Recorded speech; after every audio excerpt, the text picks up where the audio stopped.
MailChimp's recommendation smarts, you'll get insights on what people are more likely to buy next. To help you create an effective campaign,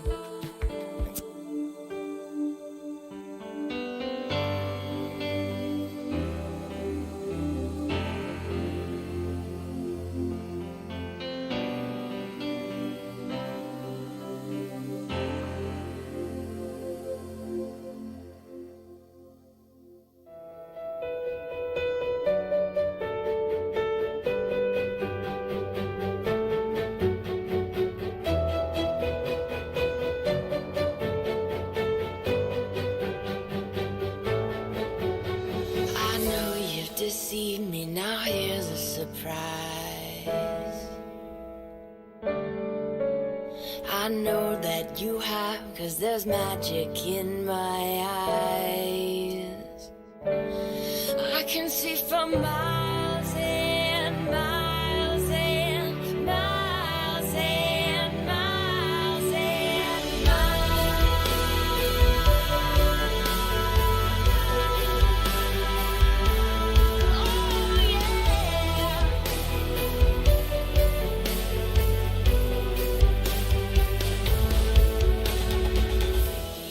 Tower and the Taj Mahal are mine to see on clear days. You thought that I would need a crystal ball to see right through the haze. There's a poke at you and you're gonna choke on it too. Gonna lose that smile because all the while I can see for miles and miles. I can see for miles and miles.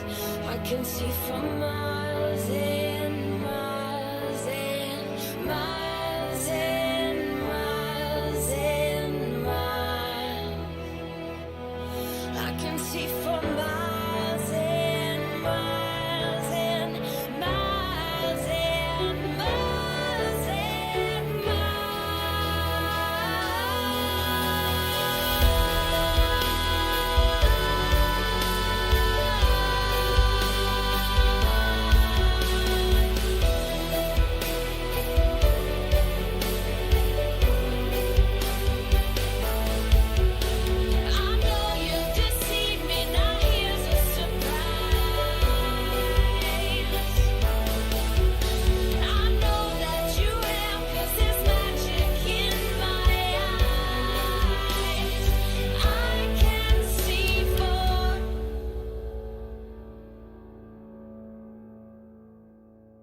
With a world-class faculty, hands-on learning from trimester 1, and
everybody? Welcome back to another stream. So, today we got a Xbox and Bethesda should be starting very shortly. And of course, I had the music planned out all perfectly again, and then fucking ads every single time. Yeah, it's like, seriously, I can go for like little hours with not getting ads whenever I'm listening. The second I try to use the music for starting stream, then the ad pops up. Even if I just had an ad like when I was listening, like not long. But anyway, I have no idea really what to expect today. We're gonna have, yeah, of course we got the mirror bullshit here. Which, I mean, I guess to be honest, I probably could have kept the music going then, but... let me go ahead and... Jesus, that's not even all the way up? God damn. So loud. But yeah, anyway, Halo Infinite's a given, like, obviously. Not just because it's in the fucking promo art, but also the fact that it still ain't out yet. So probably give, like, the final release date after the play. Let's see. Try to think what else. We're obviously, you know, probably gonna get some Forza related, whether that be Motorsports coming out, or they're gonna just announce Horizon out of the yeah. Obviously, I'm expecting probably at least one studio acquisition. There's been leaks that there's possibly 5 they're announcing, but that might not be all 5 at this event. That might just be 5 they're working on in the background. So, but if even one of them comes through, then holy shit, you know, like, and that kind of confirms the other one's probably coming through too. When, like, goddamn. Yeah.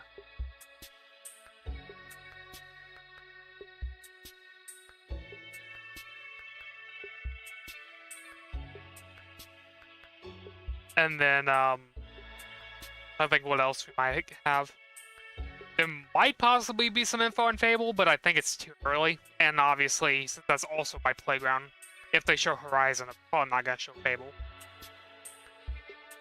Maybe something about, Everwild by, Rare. And then, of course, on the Bethesda side, like, it's probably gonna be, Starfield. I love that they have to put US Canada up there. Oh yeah, because they're just literally showing all the country ratings.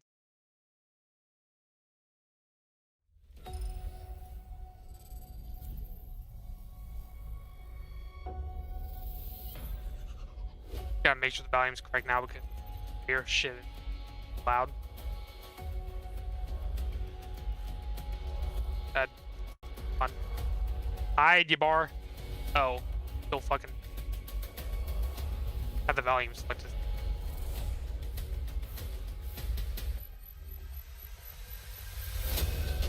Okay, here we go.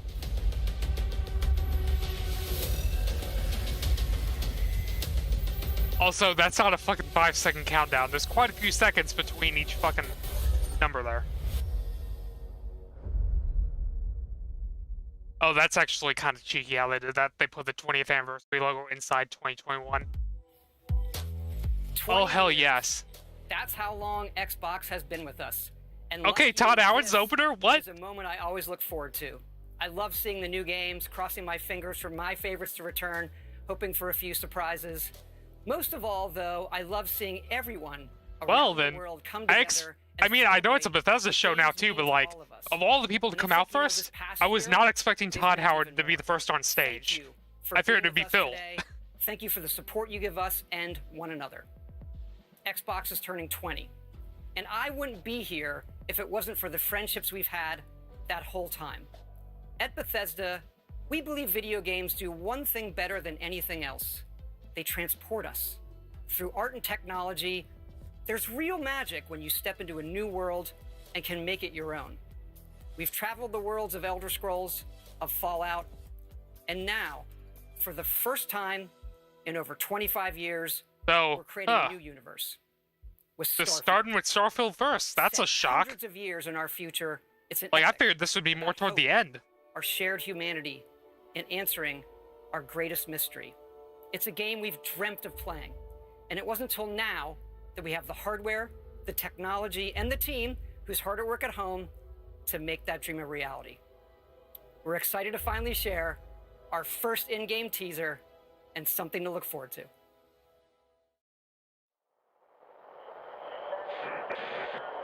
Constellation Starship Frontier. We have you on scanners.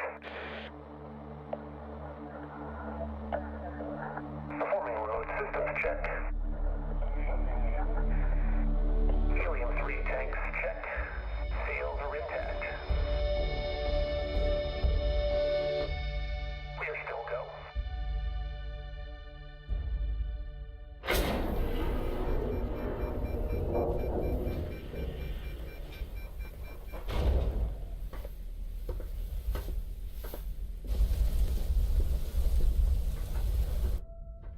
I will say graphically, this actually looks somewhat decent for Not that the field of a Bethesda stars game. is so vast, but that we have measured it. You're part of Constellation now. Part of our family. What you've found, it's the key to unlocking everything.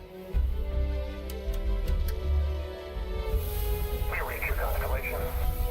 This is all we've been working towards. Okay, so like, this definitely makes you question, is this still Creation Engine? Because this looks so fucking much better than any of their games have in like the past 10 years. And like, I highly doubt this can be the same engine then. Huh. Your space lane is clear. That's why we're here. Main engines go. Ignition. To discover what's out there. Good luck, Constellation. You are go for launch.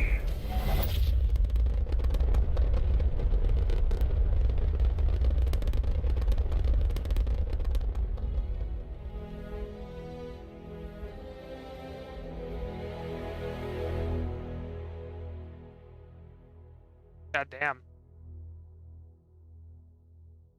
And it's a Microsoft.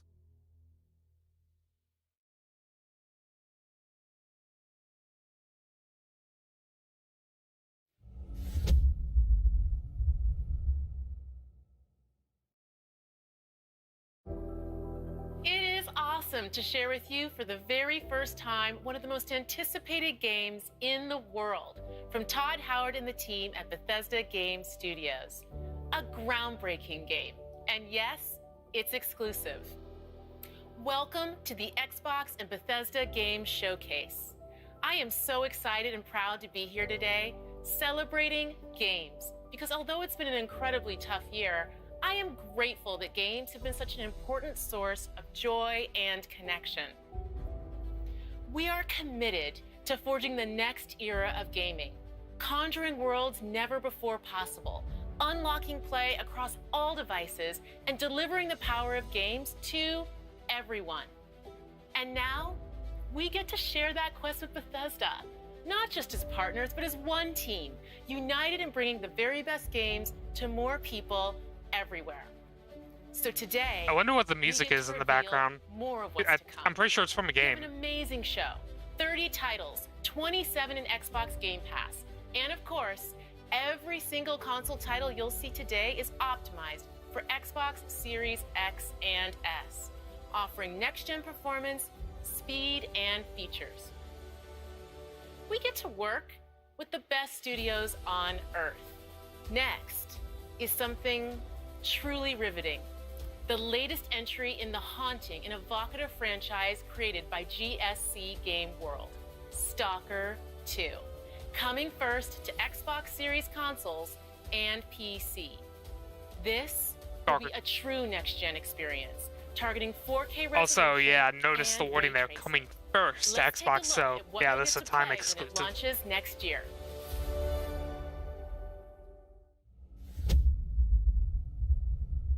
Also, do we not have the World Premiere voice? Please let there be the World.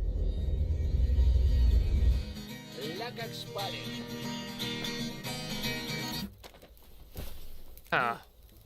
Чё там? Готово. Ну и пошли они нахрен. Спасибо тебе. Ты многим сталкерам жизнь спас. Ну, Давай, малюй картину маслом.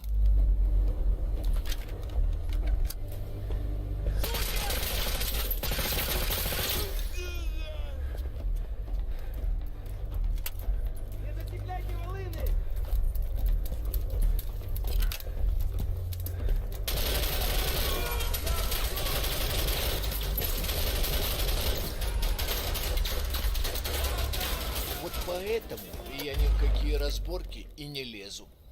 Не хочу пулю поймать. Ну не знаю. Между These аномалией those subtitles are terrible. They blend in пулю with выберу. fucking background. You should put like a drop shadow or something on it. Jesus.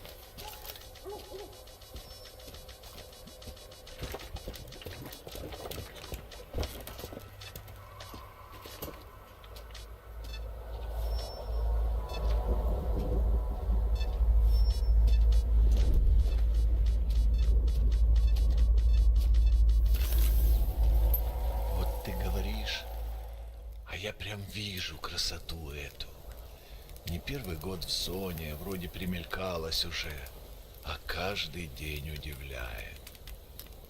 Зона надоесть не может. Говорят, ты знаешь, где вход в фундамент.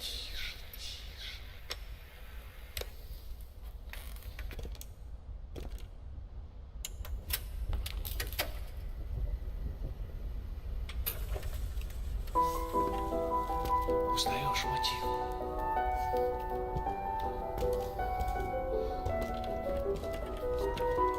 He's gonna fall through, isn't he? Those boards do not look sturdy Слышал? enough. Вот это культура! А ты одно и то же по кругу лобаешь. Сам же просишь. У меня музучилище, если что. О, месье, прошу прощения. Может, вам кучёна? Профессура. Они вам лабораторию найдут.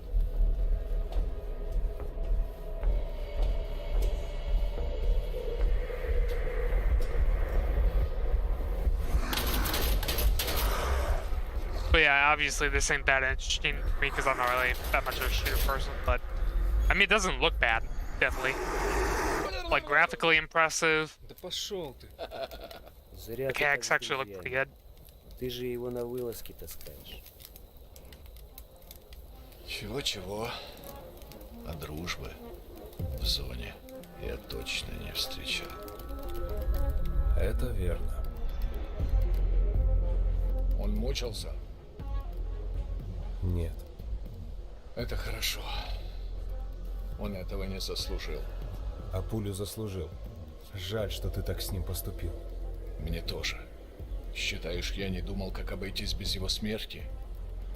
Она не могла быть свободна, пока он жил. Зато теперь посмотри на нее.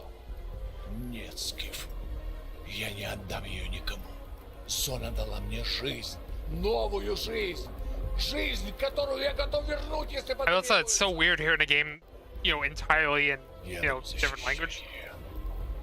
Well, this because usually it's like, oh yeah, they might say they're in like Russia or something, but they still talk fucking English. Simply because people don't want to read subtitles.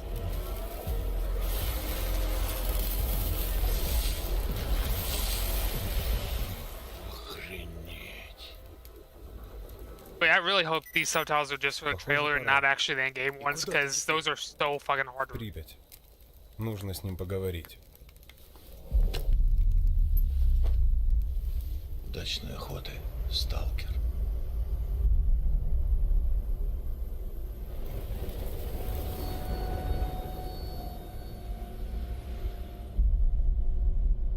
Okay, April 2022 on everything. Yep.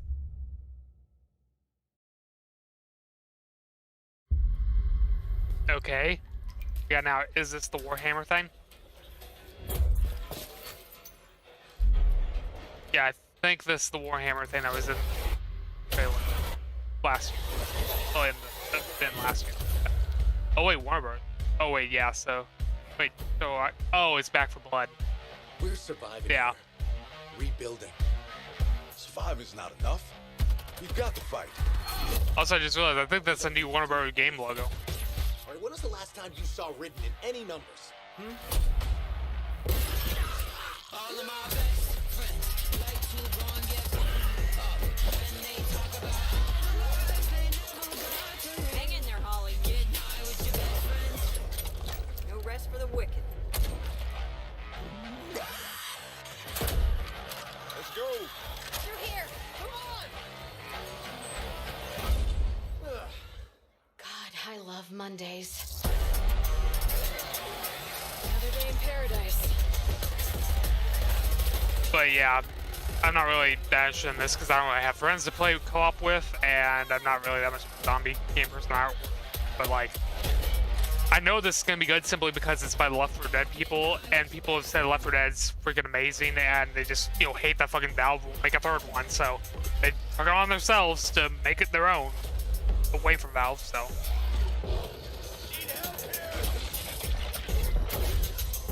I still find it interesting that WB is publishing this because, like, it's like I don't even think they own the studio, and WB usually doesn't publish that many games by our company unless they're IPs that they own. So,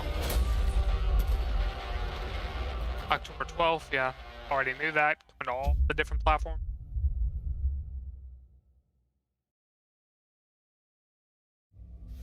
Oh, so we got an exclusive by Xbox now.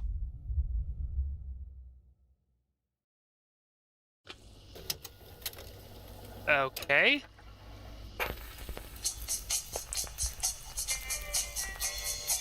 Huh. Okay, I love this intro already. Avalanche. Oh shit.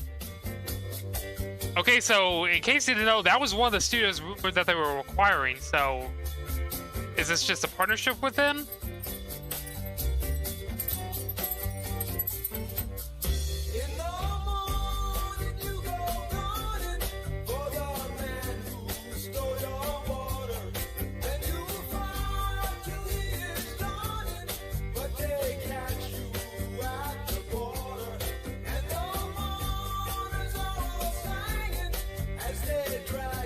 But yeah, this is huge because one of the studios they were rumored they were going to buy was Avalanche. So them saying this is an Xbox Game Studios game by Avalanche, maybe they're going to confirm the purchase right after this.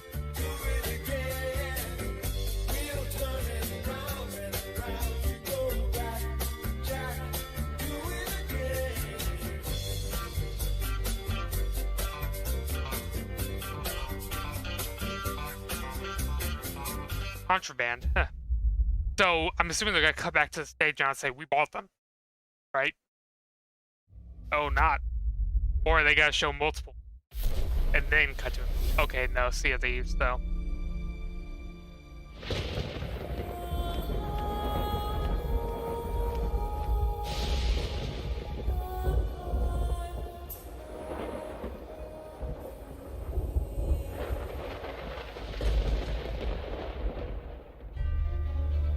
An ill wind blows from beyond the horizon. A new danger is coming on the tides. And the one who might stop this ruin, trapped for all forever in the sea of the damned. Now to save the pirate life, you must start by saving the life of one.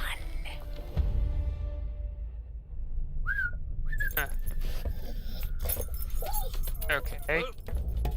Didn't realize we had company. Captain Jack Sparrow.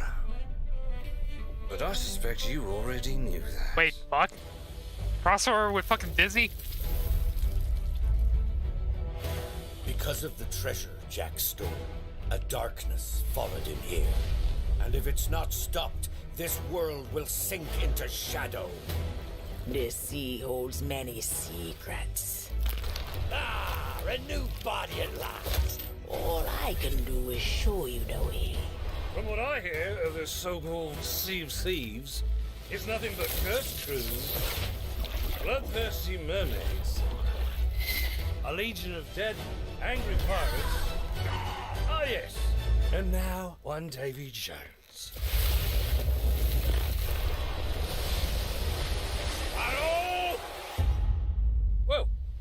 believe that now is the perfect time to use these cannons. A world without the attack our base is a world that refuses to face the truth. Nothing lasts forever. Destroy them!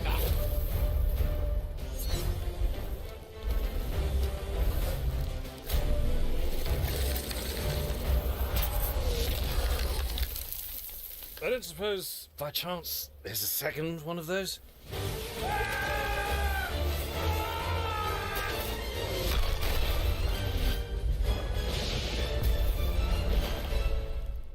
The Sea of Thieves, eh?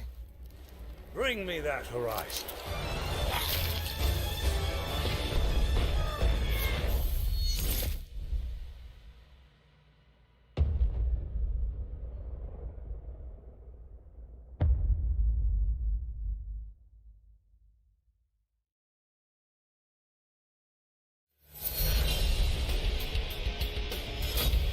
The entire saga, yep.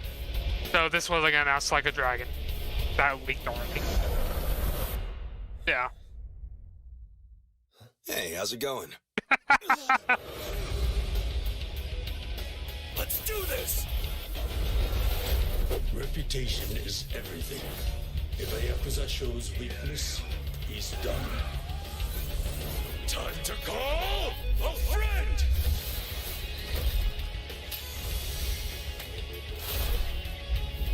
Order! What the? Happy birthday!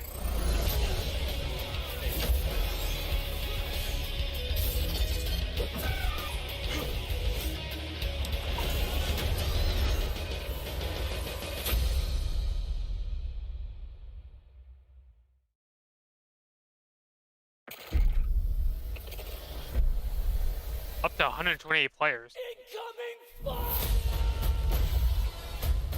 Is this, fuck, what is it? Oh, it's Battlefield, yeah. Troops are falling back. Do whatever you can to secure the sector.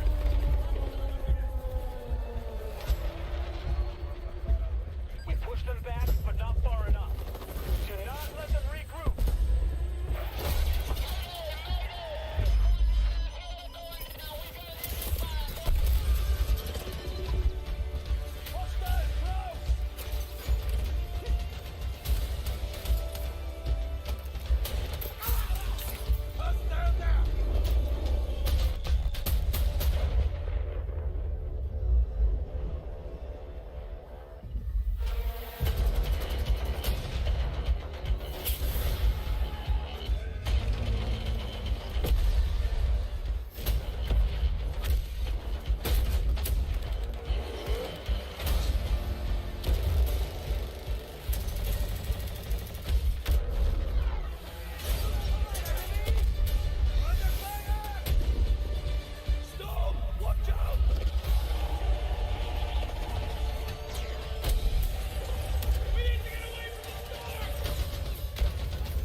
But yeah, so I will say, so far, pretty damn good presentation. So, the Avalanche thing, again, I'm still kind of like, I wonder if they're gonna talk more about that, because like that was one of the rumors studios said they were gonna buy, but it could have just been a partnership. So, like they said, in the trailer, and not actually a person. So, it's like insiders could have got that wrong. Then of course you got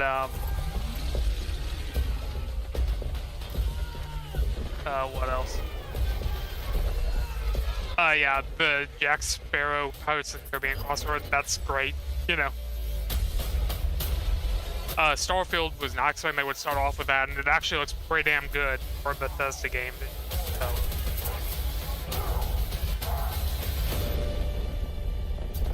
And then Battlefield, obviously, we were expecting this to be shown.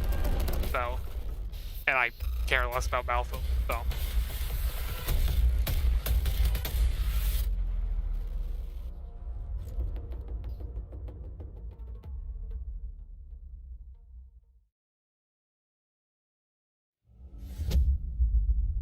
Okay, so we got a launch. So, how's your day? Oh, and per. Oh, you know. So this is the It's my fuck. birthday. What the hell is it called again? Something hours, I think. For your father's murder 8 years ago. What's going on? It's basically a big time loop. No, but this 12 minutes, yeah. I need all this time? I should never have told you. I'm out of patience. I've been seeing this on multiple Xbox E3s in the past, so I knew what it was. I love you. I say this a lot too, but back at you.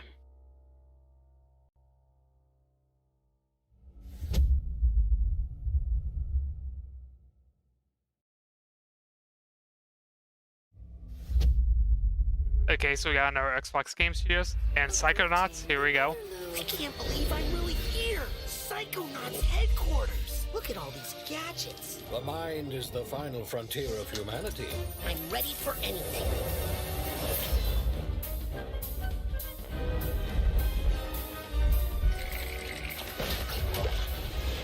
Yeah, I still need to play the first one because everybody's like, "Oh my God, it's an amazing cult classic," you know, that didn't get its time when it came out, and everyone loves it now. And I did get it for free. I'm pretty sure for like some kind of bundle. So. The free-thinking world is in your hands. I'm afraid that means. Well, I'm pretty sure it's on Game Pass too. So. The mission is falling apart. A psychonaut must always remember how to roll with it. And like this does look like exactly the game that'd be right up my alley. So. What am I doing? What am I doing? What am I doing? This is a mission about the fate of the world. Can you do that? Yes, if I can find some bacon. I'm going to ignore that last part. If I can find some bacon, what? Why bacon?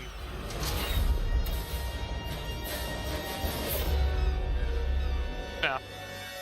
Oh, August 25th. I didn't realize it was that soon already.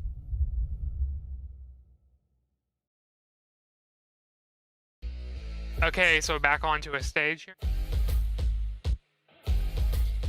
This is usually the moment when I say hello and welcome to the Bethesda E3 showcase. We love that we can share the stage with Xbox this year, and whether you've known I was about to say, I'm like, wasn't that Xbox logo before? But because there's a bar behind it, I'm pretty sure they rotated it around. The latest on your favorite games. We started this showcase with my good friend Todd Howard, who gave you a first look at Starfield. Along with Bethesda Game Studios, all of our teams are continuing to work on the project. It's so weird to see all the Bethesda since well before we joined the Xbox family. So rest assured, the games you've been expecting and hoping for are still in the works. And today, we're bringing 10 more titles to Game Pass for a total of 30 Bethesda games. Jesus. That includes several id Software games, like the award-winning Doom Eternal. Hell yes. For another reason to play it, Doom Eternal will be optimized for Xbox Series X and S on June 29th. Powered by id Tech, this next-gen upgrade will be free for everyone who owns Doom Eternal. And on Series X, it will offer improved visuals at 60 FPS with ray tracing, a 4K mode, and an optional performance mode up to 120 FPS. Or maybe you're in the mood for an RPG, like Skyrim, which marks its 10th anniversary this November. We can't celebrate it without you, so share your favorite Skyrim memories, stories, artwork, and more on Skyrim10.com. Or explore an ever-changing, post-apocalyptic wasteland in Fallout 76. Everything you love about Fallout games. Custom camp building, rich storylines, warring factions, unique characters, places to discover, you'll find it all here. In fact, Fallout 76 is now one of the most popular games on Game Pass, thanks to an incredibly welcoming and collaborative community. Here's a look at what's coming next in Fallout 76. Fallout 76 updates. Brotherhood of Steel are the guardians of human civilization. Fort Atlas is safe. It came at a great cost. The Brotherhood must stand united. The super mutant threat takes priority. This proves more than anything the need for our justice. You're splitting our forces, Shin. The most important thing is finding everyone that has gone missing and returning them home. So it comes to this. I thought you understood what that insignia meant. You are no paladin of the Brotherhood. I still find it weird that they're still going on about 76. Like, I figured they would have gave up on this game by now, considering how bad it did. Who knows? Maybe they fixed everything. Like, I haven't really been paying attention. Future of Appalachia and of the world. But to be honest, it sounds like the game was just flawed to begin with. Gone too far. While it may seem that we are fractured, I believe that we are now stronger than ever. This is a choice that can never be undone.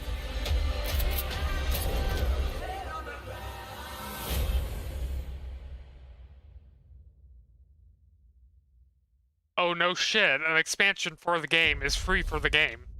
Like, what the hell was that? Like, what, is it gonna be paid for non-Fallout 76 players? Which you have to be to even get it in the first place? Like, how does that make sense? Like, also...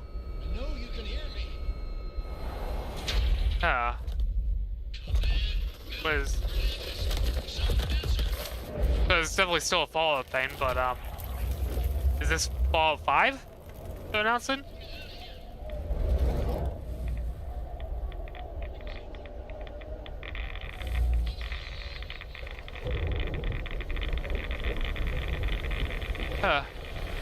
Oh, hell yeah. Oh, wait. Okay, so just another Fallout expansion. The Wasteland isn't the only open-world playground with an amazing community. The Elder Scrolls Online from ZeniMax Online Studios has now surpassed 18 million players and shows no signs of slowing down. Right now, our players are enjoying the new Blackwood chapter, part of the Gates of Oblivion year-long adventure. We've got a lot more to come in ESO, including the conclusion to this epic story later this fall with ESO Deadlands. And with the release of ESO Console Enhanced this Tuesday, the game will deliver a true native experience optimized for the Series X and S. So yeah, Elder Scrolls MMO stuff, don't really care.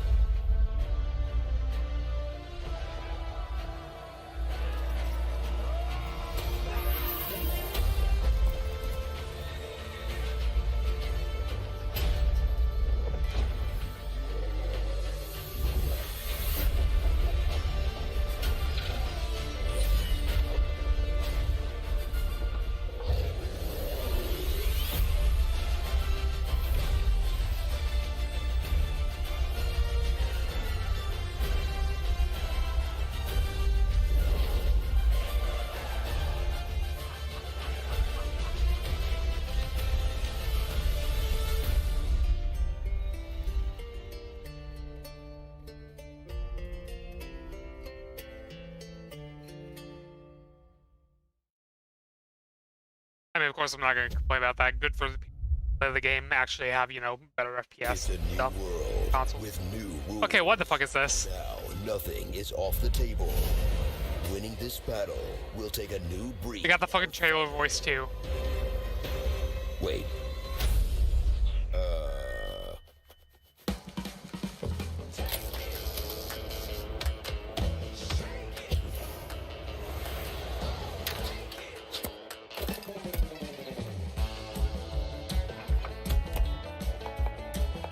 What the actual hell is this?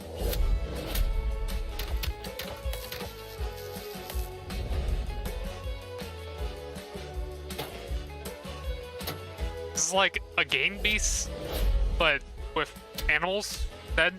Like,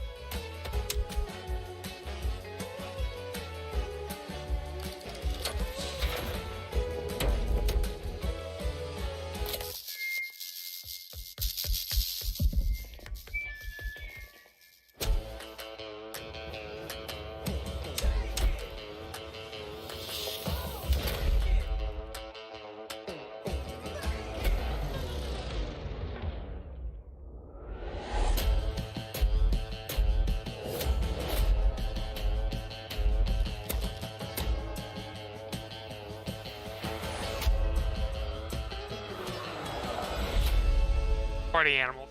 Oh. So yeah, it's basically like Game Beat, but with animals. Huh.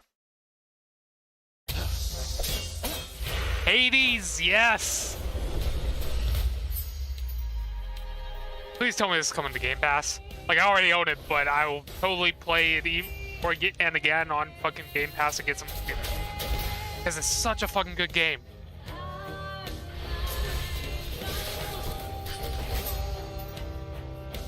Stupid boy. I told you nobody gets out of here. Try and stop me.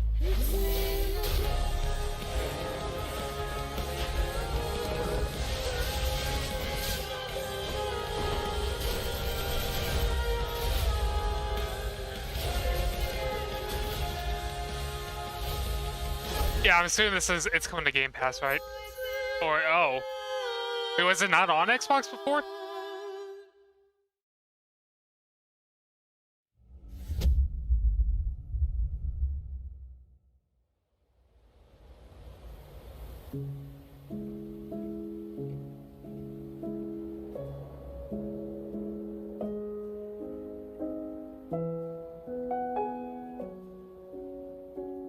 I wonder what this is.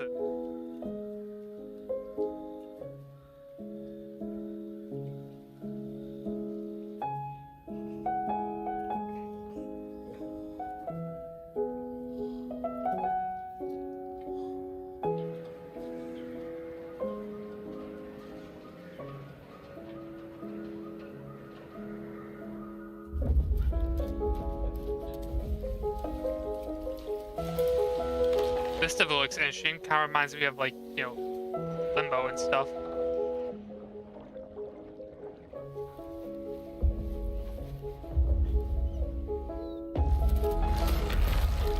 Holy shit.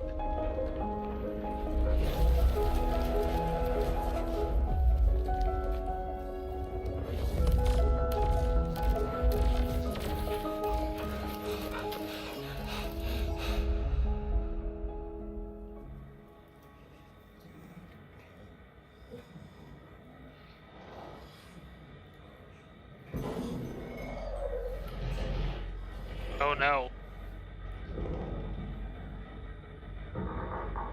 Summer. Not really summer. Like somber without a beat. Somber, I guess. This holiday marks the 20th anniversary. How has Phil not showed up yet?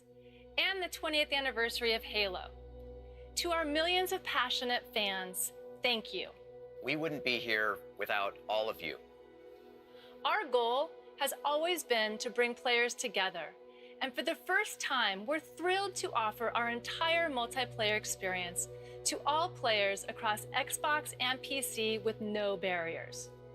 Halo Infinite multiplayer will be free to play and invite more of you than ever before Free to play Halo become Infinite. a Spartan hero. I'm excited to be here with Joseph Staten, the creative director of Halo Infinite. From helping craft the original Halo Combat Evolved to leading the fan favorite Halo 3 ODST, Joseph is a Halo visionary.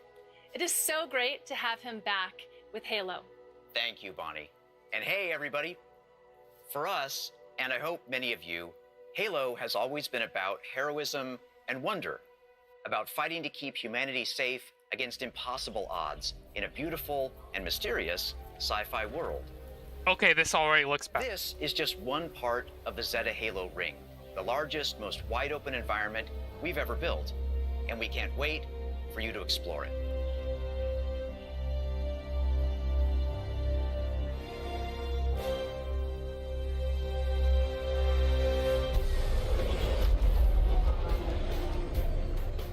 The heart of Halo is Spartan 117, the Master Chief. In the next chapter of the Chief's story, you'll face his greatest challenge yet. But you're not alone in the fight. Oh, the main batteries are shut down. We're stuck out here.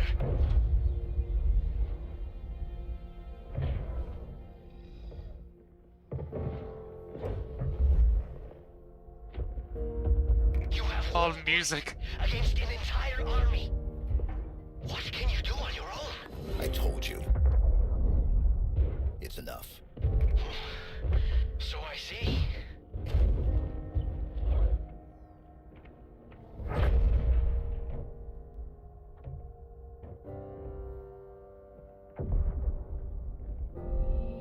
This emotion. Fuck. There's not much time.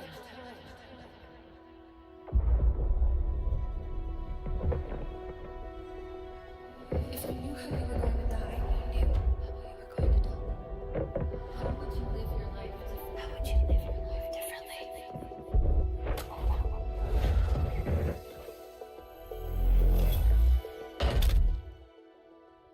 What happened? Where is Cortana? The rogue AI known as Cortana is gone. She's been deleted. How? By you? Of course not. Did you hit your head or something? Don't you remember? My instructions were to enter this installation, imitate Cortana, and lock her down for retrieval. Yours were to take her back to the Infinity for deletion. So if it wasn't you... Okay then. There's something else. On successful deployment, my deletion routine was supposed to complete.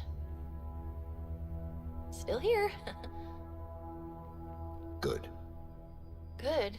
Something stopped your deletion. We need to find out why. But this wasn't the mission. The missions changed. They always do. Are you sure?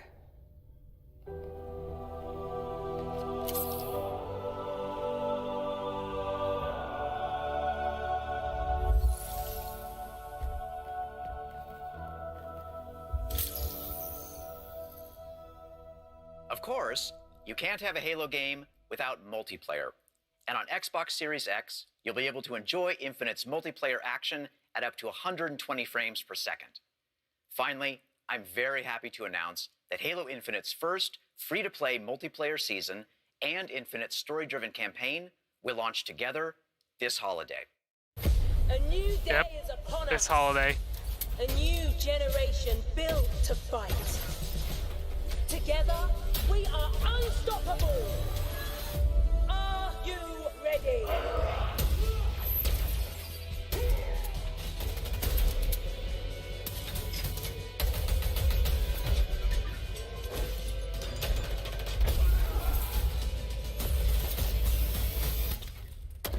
No scope.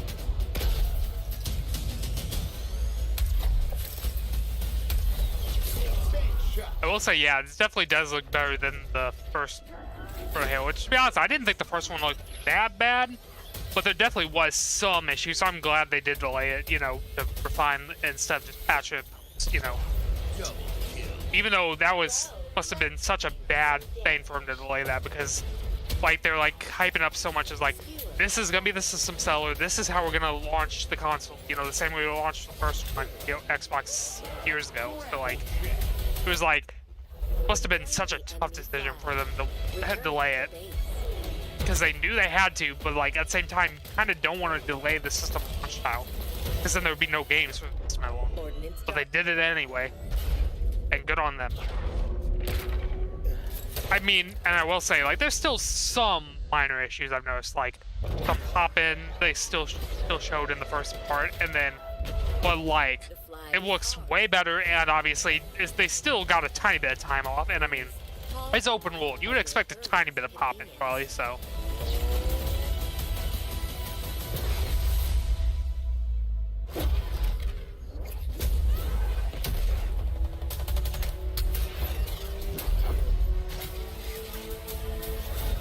Now, show me what you can do.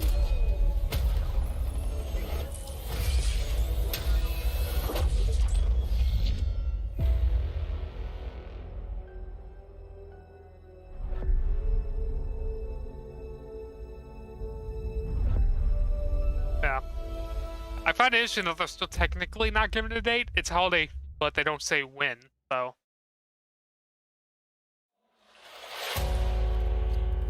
Blizzard. Evil has survived. A dark figure wanders in the east. He must be stopped. At all costs. I think this is a Diablo 2 remaster.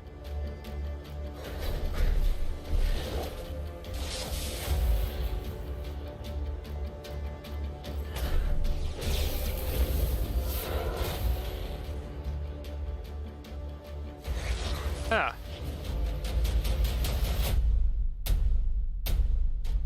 Damn.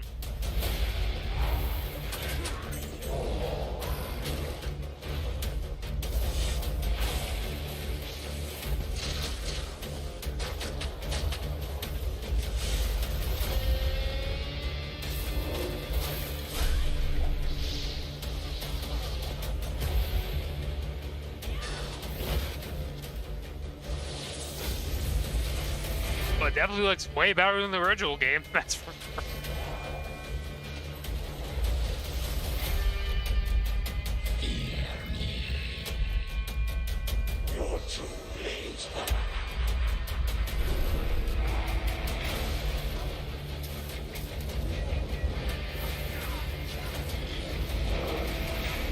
This may be our darkest hour, but it will be your greatest moment. Yeah. Diablo 2 Remastered. Resurrected. Okay, and there's one of the non-Game Pass tiles.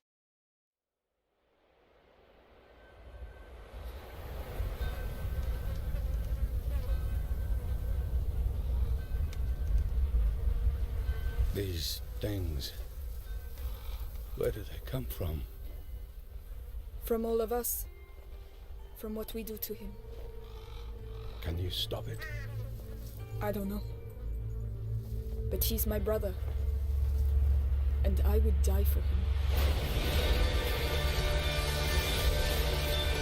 Oh. Okay.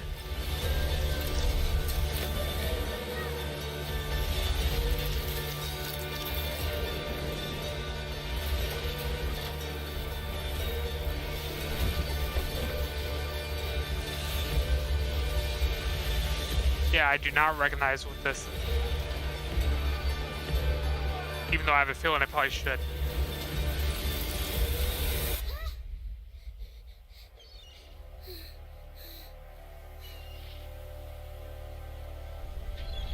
I mean, visually it looks pretty damn great.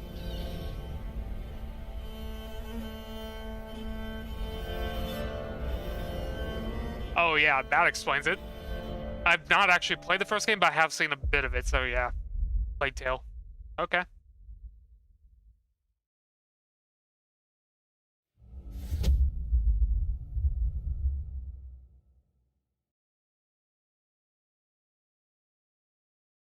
Okay, capture a 4K 60 on Series X.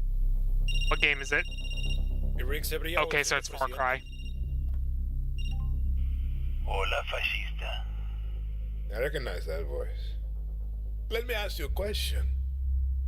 When I am dead and Yara is burning, what exactly is your plan? Hold hands, sing songs around the fire? Sure, I know just the song.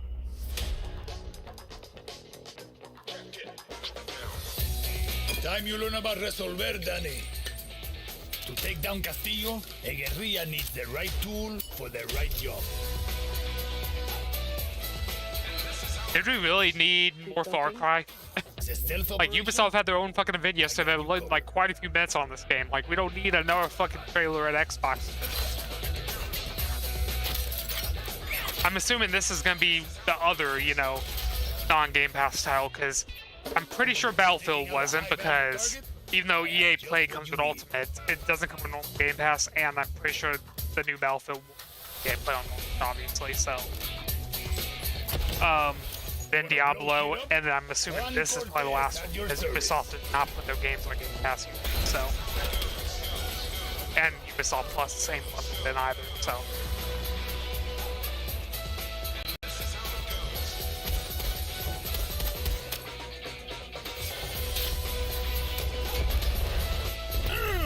Everyone in Yara saw that shit. What? Wait a second. Who brought the rooster? Hey, whatever you need to get the job done, Danny.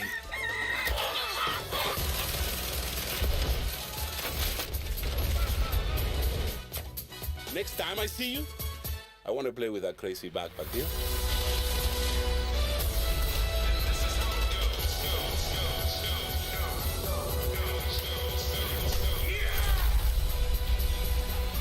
Yeah, to be honest, I'm assuming probably gonna get claimed from this trailer. Okay. Yeah. And there's the other non-Game Pass game. So oh, hey, it didn't say a Ubisoft original. Okay, so console launch exclusive. Huh. What is this? Like, this is all appealing to me right away. The visuals.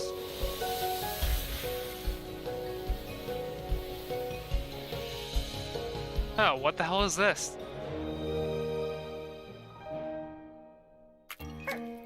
Wait, Slime Rancher?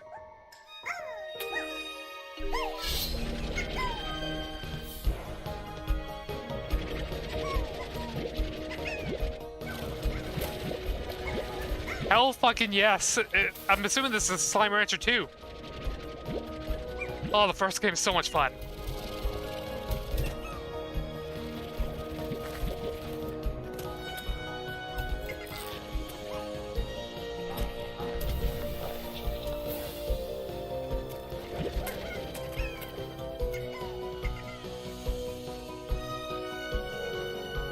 God damn. Which is funny because the first game literally just dropped on Game Pass this week, so I think they had plans for that. Wrigley New Adventure, haha. I love that.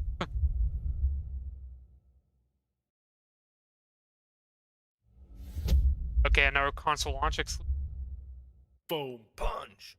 Boom punch. Welcome back. Can be fucking Falcon Punch. Here's a new trick. Let's go. Oh god. Jesus.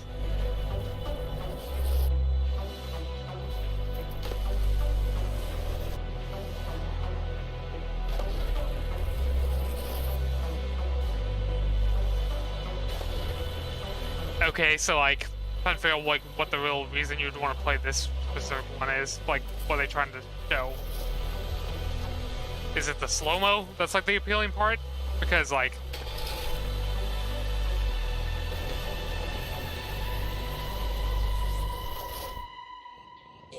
because I mean, it doesn't look terrible, but I mean, like, I'm not sure what exactly is the reason you'd want to play this one when there's so many fucking snowboard now, including the one you just showed.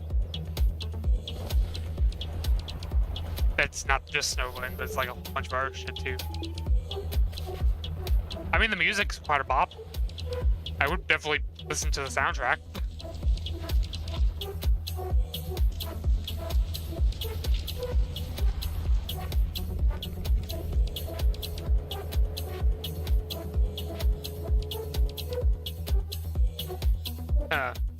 Better. Okay, this is good. This is good. This okay. is really good. Holy sluthering whip whoop! Rip that person.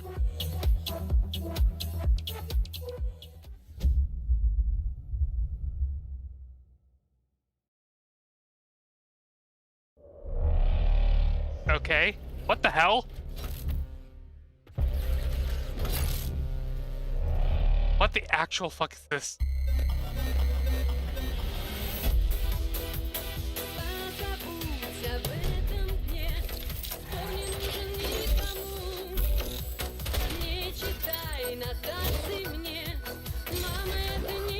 I am so confused right now.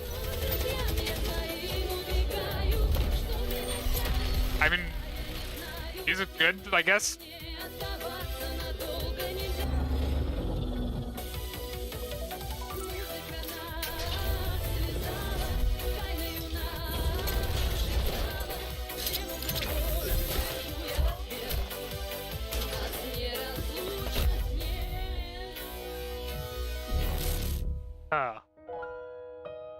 Okay, that was weird as fuck.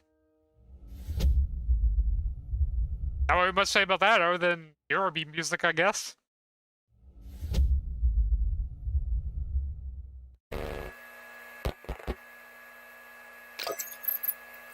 Oh, is this a... Huh.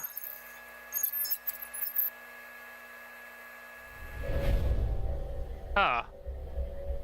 What is this?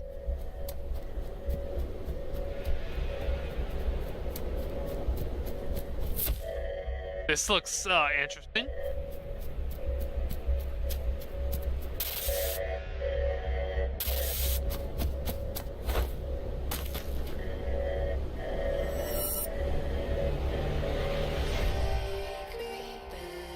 What a name for studios. Bad Cat and...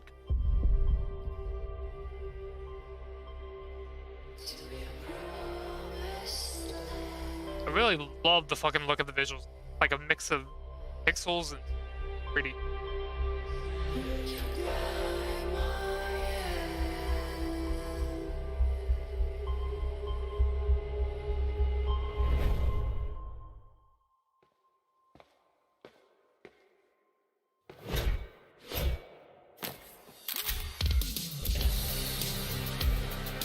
God, this just looks fucking gorgeous. Oh, the gameplay though. Oh, God, it looks so good. And the music too.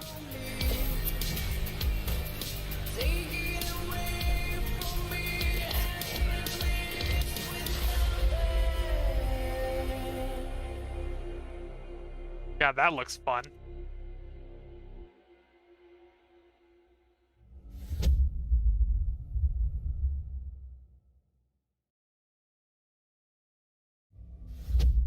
Oh, Xbox Game Studios, let's go.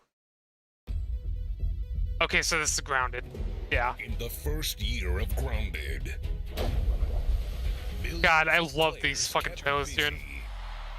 I remember the first one, it's like, oh yeah, the most anticipated game. Oh wait, that's Cyberpunk.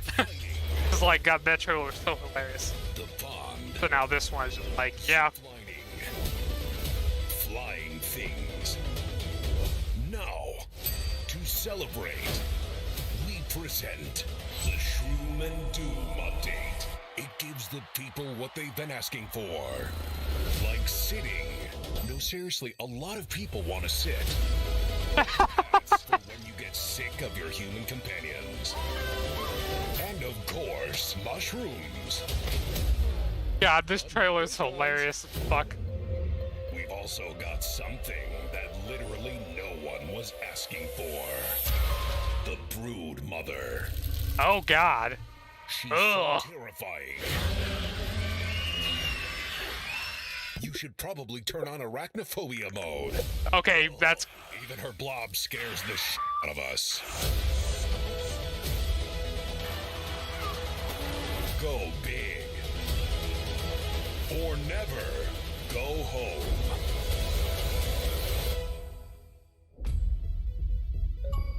Oh, and it looks like we added achievements too. Nice.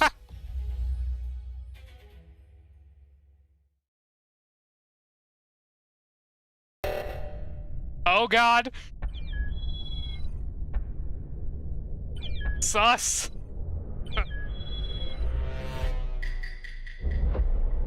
$15 players, holy shit.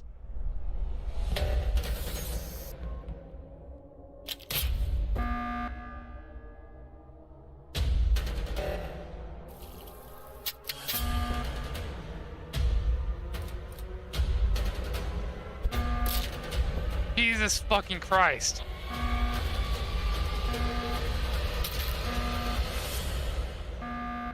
I love it, the one at the end just had the dumb sticker.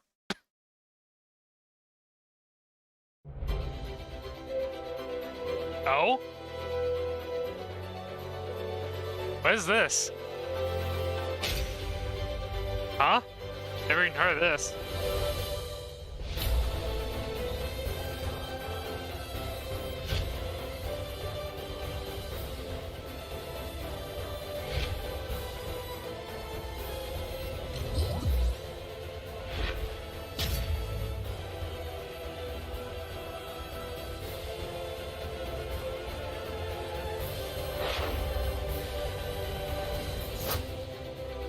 Oh, it's fucking Octopath style. Yes.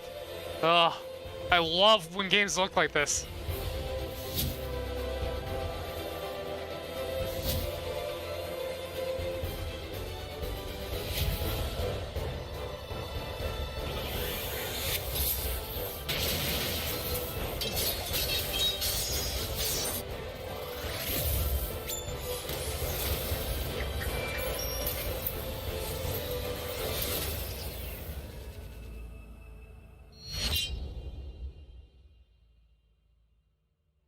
God, I just... Oh, wait. That sound effect. Huh. Okay. Thing, I guess. 2 different games, huh? I was gonna say, but that sound effect sounded very much like the fucking Dreamcast startup. I was like, huh.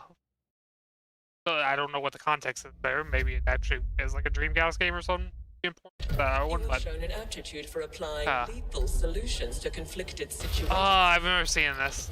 We wish to Other test events. your abilities. Fuck is it called?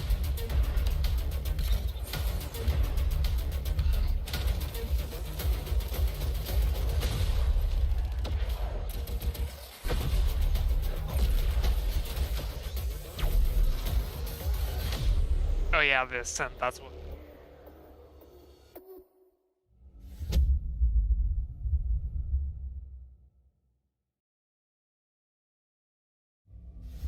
Xbox Game Studios.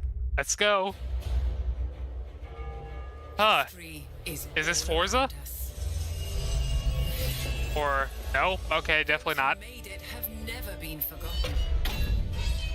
The fuck is this? Their daring choices. Age of Empires, maybe? Turning land into kingdoms and mortals into legends. If history was in your hands, I'm assuming it's Age of Empires.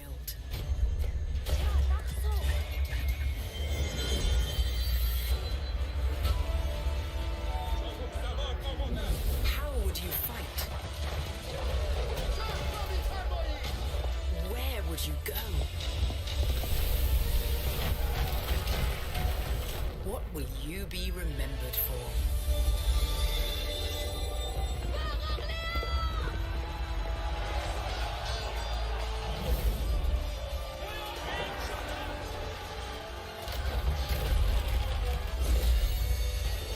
Yeah, totally ages. Well, Age of Empires, because it's not ages, yeah. Excuse me. Well, to be honest, I'm not even sure if they do have another game in this style anyway, so... Like, it can only be fucking Age of Empires. Yeah, so Age of Empires. Damn. Okay. Also, only on Windows 10 and Cloud. Huh. Which that's interesting, because I'm pretty sure the only cloud games are currently... Xbox console and the by Xbox Game Studios. We begin by hearing an old, wise-sounding voice. And we see oh, what the hell is this? Peaceful setting. This will make our game seem big and important. Wait, is this Fable? Now, something must there break is the serenity. Or not. Will this creature be in the game? I mean, because the turn narration definitely reminded me of the humor Fable would have, but this does not seem a with Fable, obviously so. And for no reason, people running. These pointless slow-motion shots make everything seem cool. God, I love this trailer already. Numbers. That wah sound can mean only one thing. Wow. Of a world. Oh god, I love this trailer already. Just the meta humor. Now we see our hero. But only their silhouette, because the developers haven't finished the design, or finished the story, or finished any gameplay that's actually ready to show. In fact, the only thing they have finished is the title. Oh my fucking god. Oh, it's Outer Worlds. Of course it fucking is.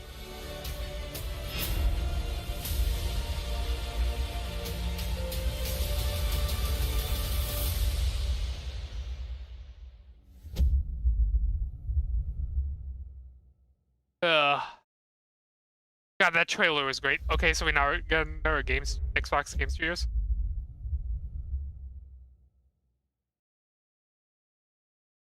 Hell yes, flight sim time. Let's fucking go.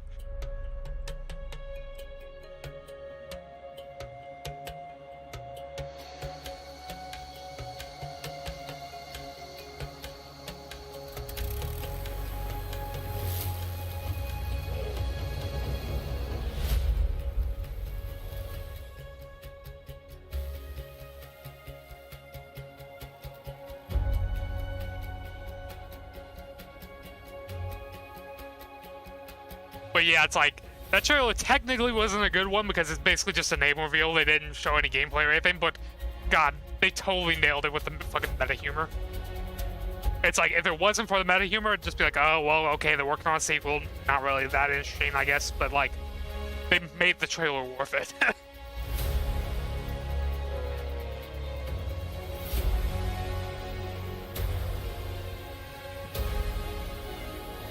But yeah.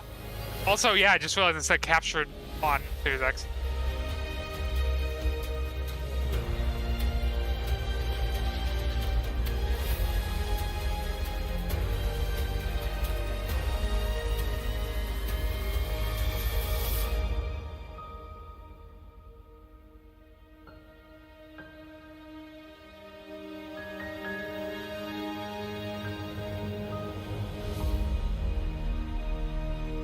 Oh, God.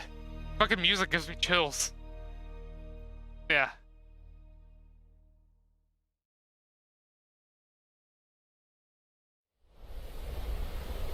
Oh?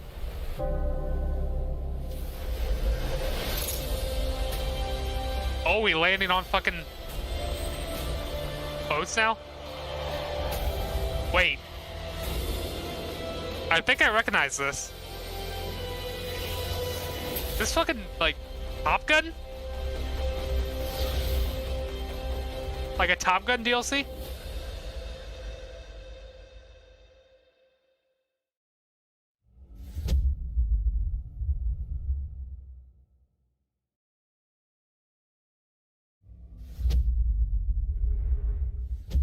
Okay, so we got another first party title. This has to be Forza, I think. Visuals, theme, very. This is gonna be a car like any second now.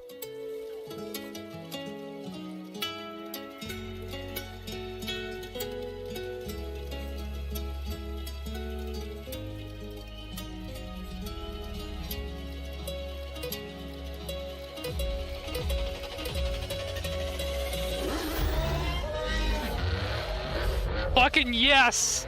Horizon in Mexico, let's fucking go!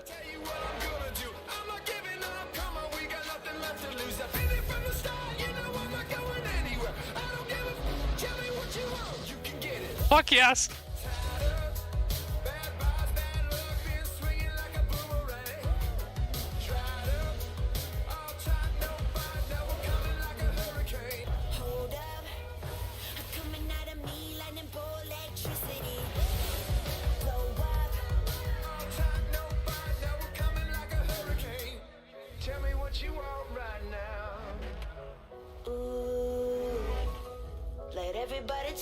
Oh my god, this is great. Please say it's coming out this year. Please say it's coming out this year. Dust storms?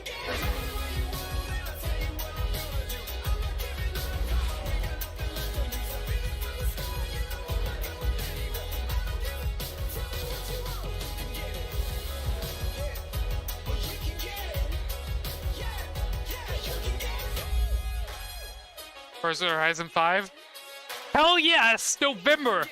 Let's fucking go!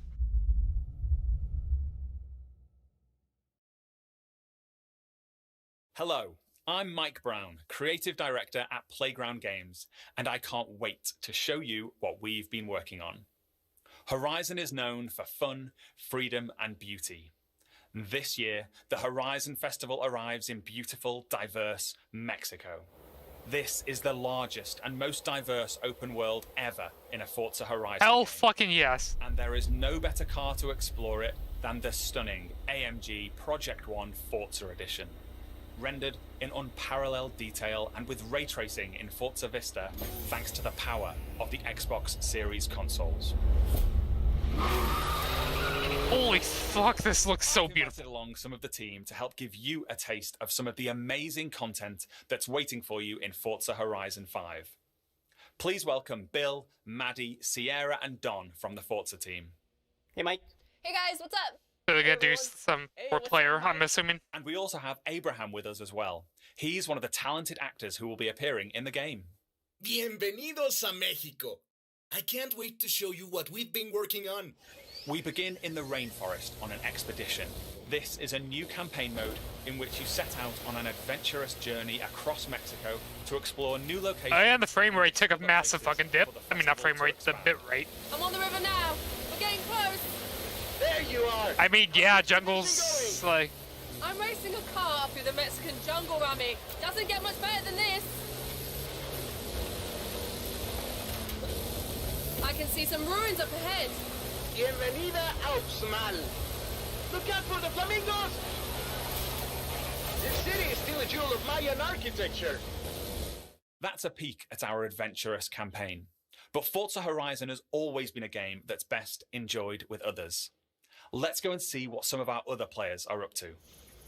The Xbox Series consoles allow us to capture every last detail, right down to the individual needles on these cholla cactus. The scene looks real, but there are no tricks. This is in-game. Maddie is behind Oh, the wheel fuck, of this an looks so good. One Forza edition in Mexico's lush, living desert. The perfect place to meet up with friends and head out for a drive. Thanks to the next generation of our Horizon Live servers, everyone else we see here are real players. And it looks like Maddie has been joined by some other members of the Forza team.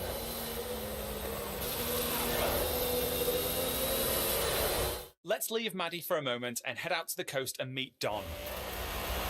Don is already on the move, exploring this idyllic seaside town.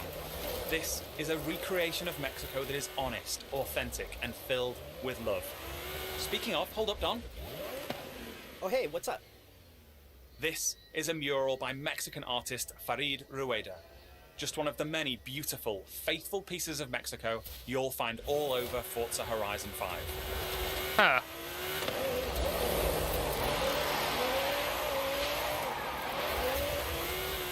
While Don drives down to the beach, we'll jump over to the Gran Caldera volcano. Check out this geology detail, implemented with precision accuracy using photogrammetry data captured on location atop an active Mexican volcano. The entire world has been recreated at this level of detail. And here's Sierra in her favorite off-road buggy. The volcano Sierra and friends are exploring is the highest point ever in a Horizon game.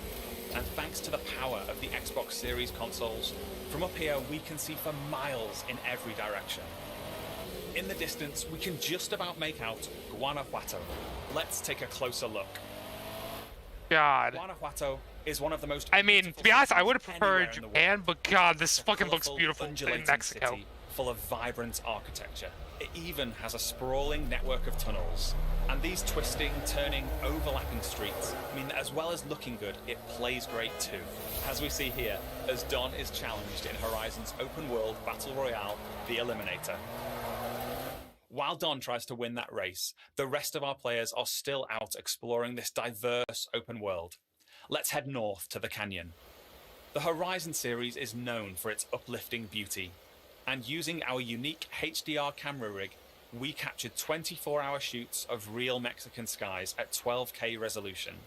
And thanks to the Xbox Series consoles, these photorealistic skies result in lifelike lighting that dynamically changes every frame, making you feel like you're really there. Here's Maddie again. She's joined by Abraham and some other members of the team. Our players are using Forza Link, the new AI assistant that intelligently tracks the status of you and the people you meet online, and then helps you link up and play together. We'll now head deep into the rainforest and rejoin Bill and the rest of our players. Here we see our new volumetric lighting system, filling the scene with God rays as the sunlight dapples through the dense rainforest. Oh God, this looks so fucking good. Forza Link knows that Bill loves minigames, so it intelligently prompts Sierra to invite Bill. Bill accepts, and they're seamlessly linked together with... Wait, Horizon Arcade? With that Horizon Arcade minigame starting soon, all of our players are coming together. This minigame is called Piñata Pop, signaled by the Horizon cargo plane dropping a payload of piñatas. Ooh, over this way. Gotta catch up to you guys. Minigames? Fuck yes. To find and pop as many as they can. Okay, go up here to the left. There's loads along the main road. Here I go. I'll take the left of the bushes here. There's some between the houses. there's a couple more over here. Sweet. While the team grab those last few piñatas, we're going over to the stadium because I have one more thing to show you. This Hell yes! is Events Lab, the incredible new toolset that allows you to create your own races, game modes, and gameplay experiences. You customize everything, right down to the fundamental rules of the game.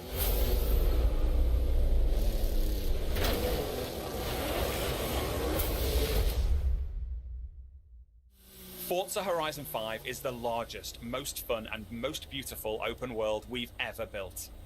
And it will truly be an astounding showcase for the Xbox Series consoles when it comes to Xbox Game Pass this November 9th. Thank you so much. I'll see you all in Mexico later this year.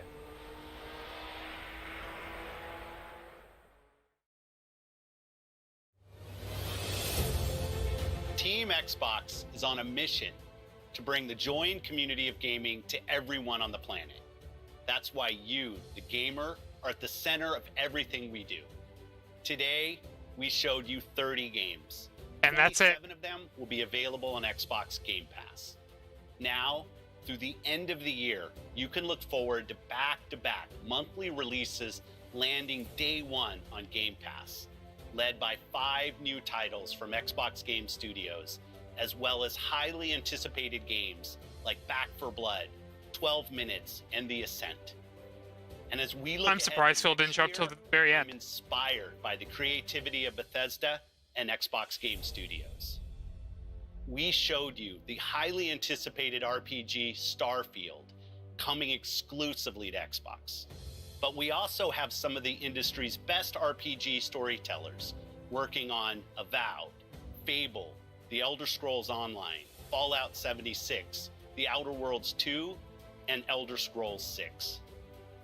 We unveiled the stunning multiplayer mode for the world's most beloved shooter in Halo Infinite, adding to the roster of iconic Xbox shooters alongside Wolfenstein, Gears of War, Perfect Dark, and Doom. We premiered the most epic open-world racing game, Forza Horizon 5, bringing you a vibrant and authentic depiction of Mexico in a game built from the ground up for next gen, while the team at Turn 10 is hard at work on the next Forza Motorsport. Our growing family of 23 studios is devoted to advancing the medium we all love. Xbox has been here for 20 years, and that's because of you. Our team strives to make Xbox a place where you'll find the greatest games, the most dedicated developers, and the most passionate community. Together, we all make Xbox the best place to play. What the hell? It says it starts with 2:15? There's one more thing. Yes! Let's go! At this brand new, original game from the Arcane team at Bethesda, the studio that created Prey and Dishonored. Arcane created something new for them, an open-world immersive shooter that you can play alone or with your friends. And like Starfield, this game will be an Xbox exclusive. Okay. Let's see what the hell this is.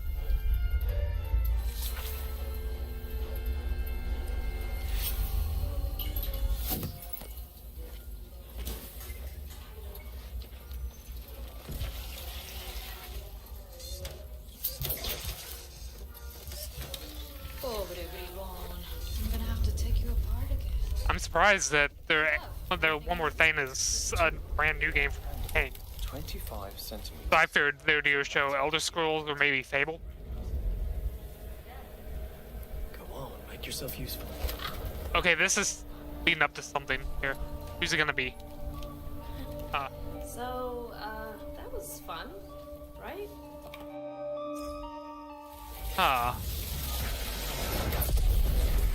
That's your cue, mate.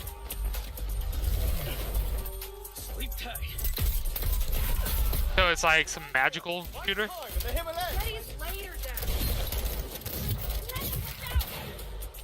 You think they can't kill you anytime they want? Hey, asshole!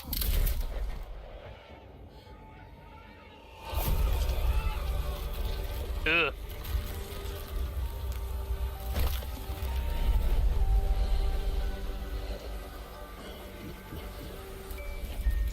Jesus. How do we always get into this shit? How they got to this shit. God, what a jump. In the field in Redfall, Massachusetts. Behind me, we are witnessing clear signs of cult activity as the locals engage. Hey! The shit. Really hope the video was worth it. Fall back! People need to know what happened. Layla, with me. Get me on the roof now. Thank you, Layla. You're the best. Oh, Jacob, don't even mention it. Come in! Now or never!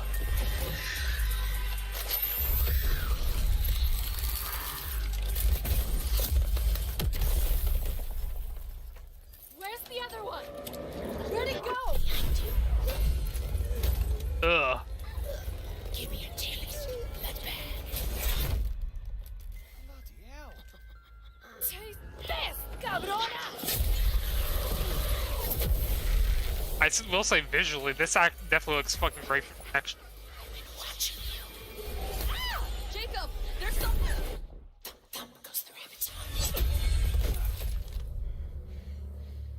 Oh, shit. Dev's gonna love this one.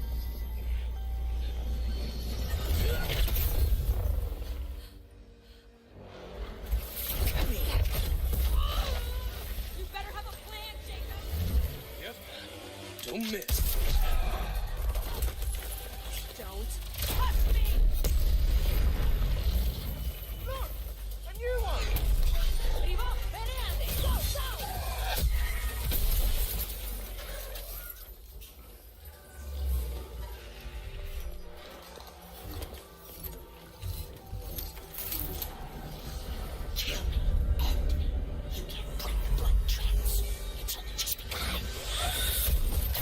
Huh.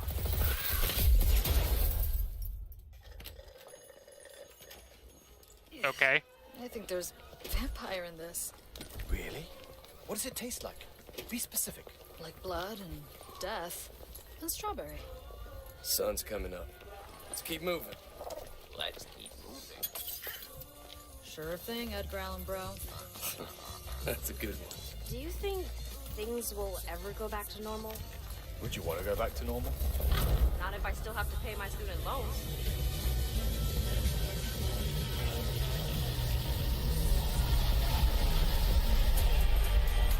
Redfall. Huh. Interesting.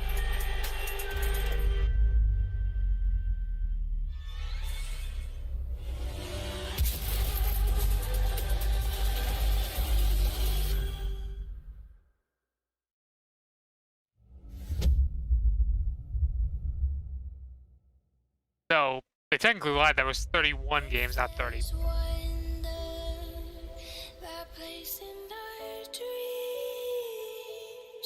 We can disappear into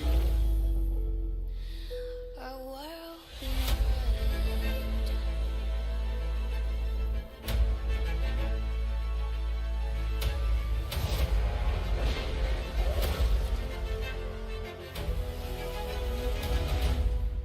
Bring me that horizon. If we can imagine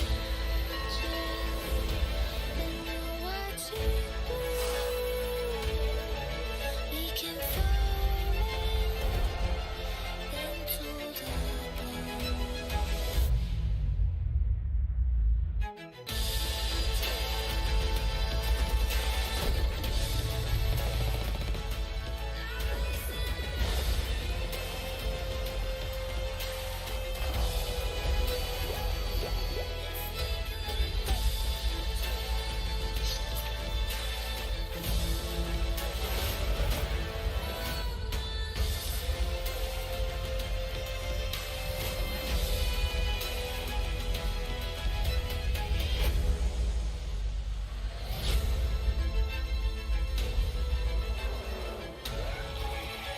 Square doesn't start till 2:15? What the hell?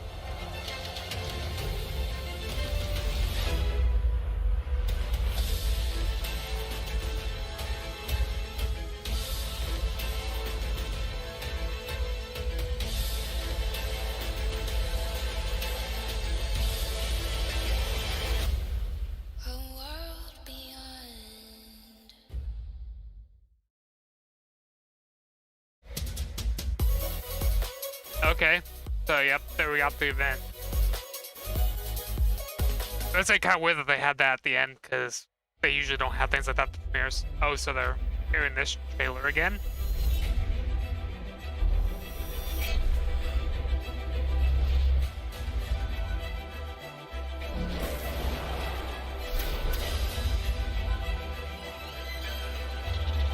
So why are they showing this again?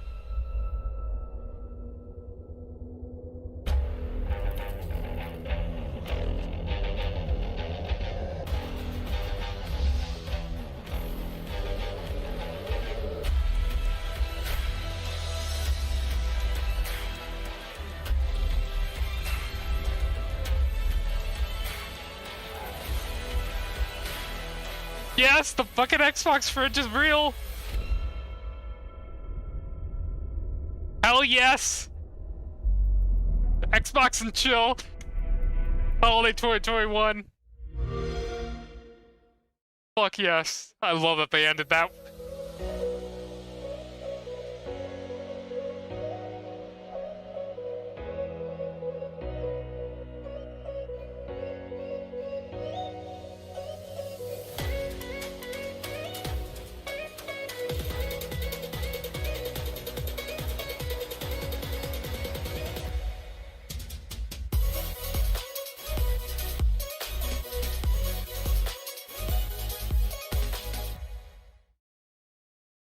Oh, we got another trailer possibly, or are they actually going to end the premiere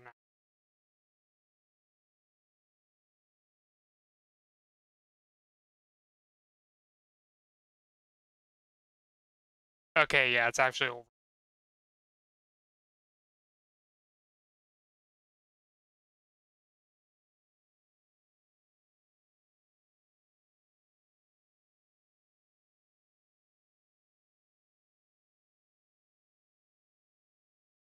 So, yeah, not sure exactly what to do since fucking Square's in like 3 minutes, whatever. I think I'll go ahead and pull up IGN's stream again and just have that in the background for a bit.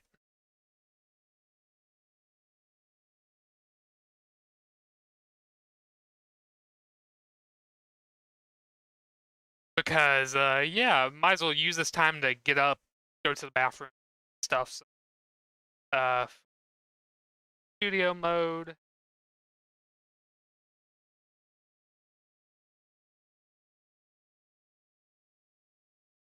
Interact. It's probably going to play an ad again, like last time.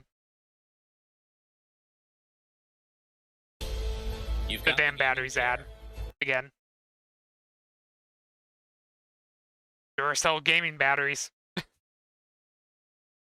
Because you definitely need to advertise your batteries as gaming batteries. For those of us who don't, it's just like, hey, you want to hop into Halo with me? You don't have to buy it. It's just there. It's fantastic. I'm just so... So yeah, I'll be... What the hell? Why the hell did it fucking refresh? Okay.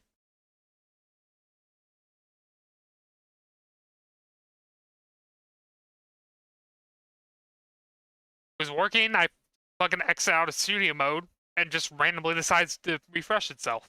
Okay. Taking on, capturing the flag, whether you're doing that or fighting other people. And I think they've been revealing some more information about like. I guess this time I'll just leave studio mode on. For multiplayer, like. But yeah, I'll be right back after a short break. The 4v4 for the balance for competitive, and of course we're gonna get big team battle. So. Cam, quick thoughts, Cam, on Halo, either the multiplayer or if you feel free to comment on that interesting campaign teaser as well. Oh yeah, so just with the multiplayer, it exceeded my expectations. Like I already thought it was going to be great, but then we see like the deflector shield like blocking a plasma shot and redirecting it, the ricochet gun. There's so much there that just needs to be unpacked. Like you need to do like a rewind theater trailer video and just like pick out all the new things that have been introduced. Like I didn't think that they would be able to expand that much on the mechanics of Halo like the way we're seeing it. We saw it in that trailer. It looks absolutely incredible, and with the story, like I don't even know how to process it, but it's going to be really interesting seeing Chief with this new AI that's not Cortana, and like it's going to be really fascinating. It did everything that it needed to do. I'm super stoked for Halo Infinite when it comes out this holiday. Yeah, shout out to the part where he grapples an explosive crate and then throws it at that warthog coming at him. I love that so much. Yes. All right, Starfield was the other big one. We talked about this in the pre-show. We were expecting it 11/11/22, so we have a year plus wait here. Todd Howard really seems to like November 11th because Skyrim came out on 11/11/11. Destin, we got to see, we didn't just get a CG teaser. This was in-engine stuff here. What did you think of the new Bethesda Game Studios universe? Yeah, the creation engine is looking really, really good. I was impressed by this, and a lot of people, almost to the credit of this trailer, were saying, this looks CG. It's in-engine, though. So I'm incredibly impressed by what they were able to show off here, because all they're really doing is they're saying, look what our engine can do. And the thing that I like the most about it, when you start diving into what we're seeing, you pointed it out as looking like early space, Ryan. So like everything you have is sort of a little retro, a little analog. Yeah. It's retro. Everything's sort of not like the best thing in the world, except for his weapon, apparently. But the ship that he's actually flying in, it's sort of like a clunker, right? So it's kind of like pieced together. And then she actually takes off near the end of the video. But I'm really, really interested in what this world is. Why are we here? The waving robot has that perfect amount of charm and sort of humor. Like, it's just subtle enough that you want to know more about it. You want to learn more about this world. I really, really liked how they handled this Starfield reveal. And the fact that we know now that it's coming out next year and we have some good titles heading in 2021. Ryan, 2021, they're ramping up to a killer 2022 where they will hit full speed by the look of things. Yeah, Cam, all worries put to bed here if you're an Xbox fan. Starfield, completely console exclusive, will not be coming to other console platforms. As we've been saying, as we've been expecting, this is such a huge get for Microsoft. You don't spend $7.5 billion on all those studios, on some of the most iconic, one of the most iconic RPG studios ever made, to put them on your competing consoles. It's coming to Xbox. It's only going to be on Xbox. Let's go, baby. So we already know the big holiday title, or at least one of the big holiday titles for Microsoft next year. We still don't have a date for Halo. I find that a little interesting. I still maintain that the 20th anniversary date of November 15th makes a lot of sense, but there's another game coming out a week before that, so I don't know. And that game is the big, pleasant surprise, Forza Horizon 5. I am a massive fan of Forza Horizon. I think it is the best driving game, period, of the last decade. And I'm not exaggerating. I truly believe that. Each one has somehow gotten better than the last. Cam, I see some nodding heads all over the place here. Tell me about Forza Horizon 5 and your reaction to this. Yeah, like, this might be blasphemy, but I've really not played our Forza Horizon game before, but like, this is the opportunity to jump in, and the variety of environments that we saw like a tropical rainforest, we saw like just by a beachfront, we see like a desert landscape. There's so much variety in what we're seeing, what we saw in the trailer, and with it coming to Game Pass day one, like, why not hop in? Why not hop in and see how it is? Like, just from seeing gameplay and playing a little bit of motorsport, personally, I know that these are high quality games. Like, they continue to do better and better, which is like really interesting because it's a racing game. Like, how can you make a racing game better? And it's just like, well, here it is, and they show it right here, and I'm excited. Like, and seeing the weather effects that we're seeing right now, like, which that they introduced primarily in Forza Horizon 4. I can't wait. I'm excited to jump in. And this is a cross-gen game, so this one's coming to Xbox One. It's still, I'm sure, going to look great with, they mentioned ray tracing on Series X. But now Forza Motorsport, that's the full next-gen game, so that one gets some more time. We'll have a Forza Horizon to keep us busy for a while. So for now, right now, we need to take a short break, but stick around. We have plenty more. There is so much more. This was a great conference to talk about here. IGN Summer of Gaming will be right back.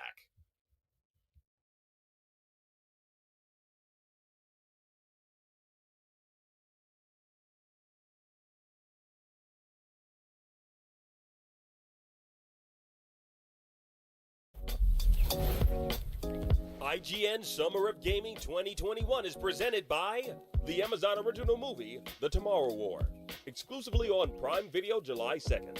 And powered by Duracell Optimum, the official battery sponsor of Summer of Gaming 2021, and presented by USAA Insurance and Army National Guard. Pursue multiple paths while you serve. Reach your greatest potential with Army National Guard.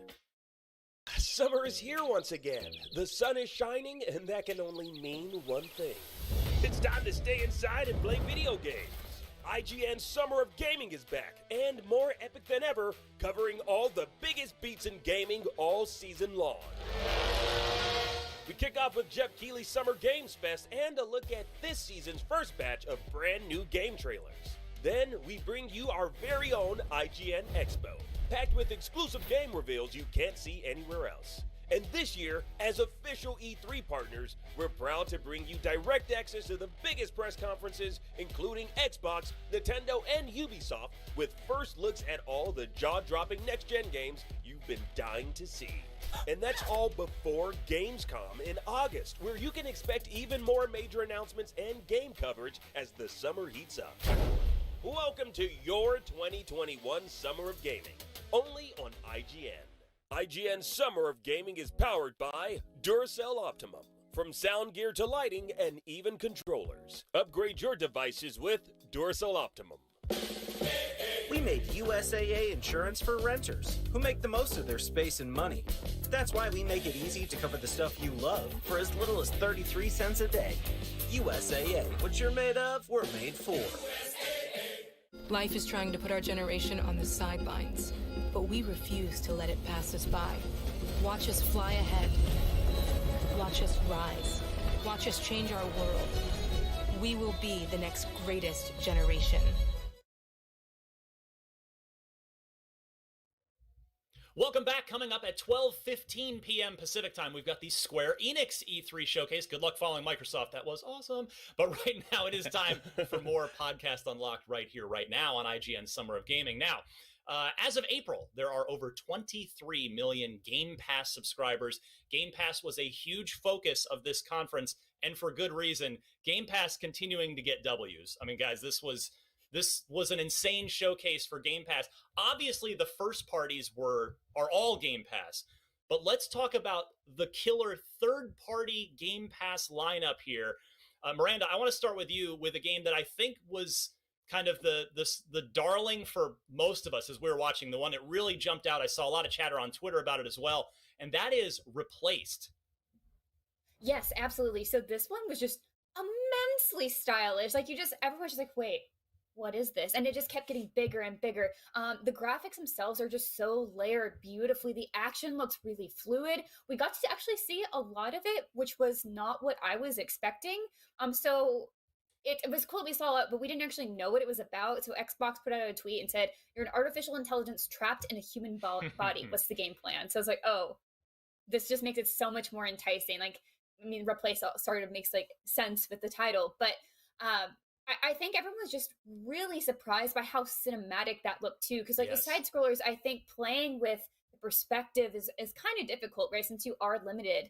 But this one was just showing like, look how cool we can make this, like how much we can push these boundaries of this art form. And so I think it was just snapped with so many people. It also just have, again, that very odd, like futuristic, but kind of gothic mix. And so I think that was also very appealing to myself and a lot of other people. Destin, another game that's captured imaginations and curiosities because it's just looks straight up weird every time we see it, but in the very best of ways. Atomic Heart, another big third-party game coming right into Xbox. We got a new Atomic Heart trailer here. Yeah, I didn't expect to see this one at all, but this one gets tons of views every time we post anything about it on YouTube. So to see that it's coming to Game Pass and people are going to be able to play it right away, you know, you always hear that people talk about how, what are you playing on Xbox right now, right?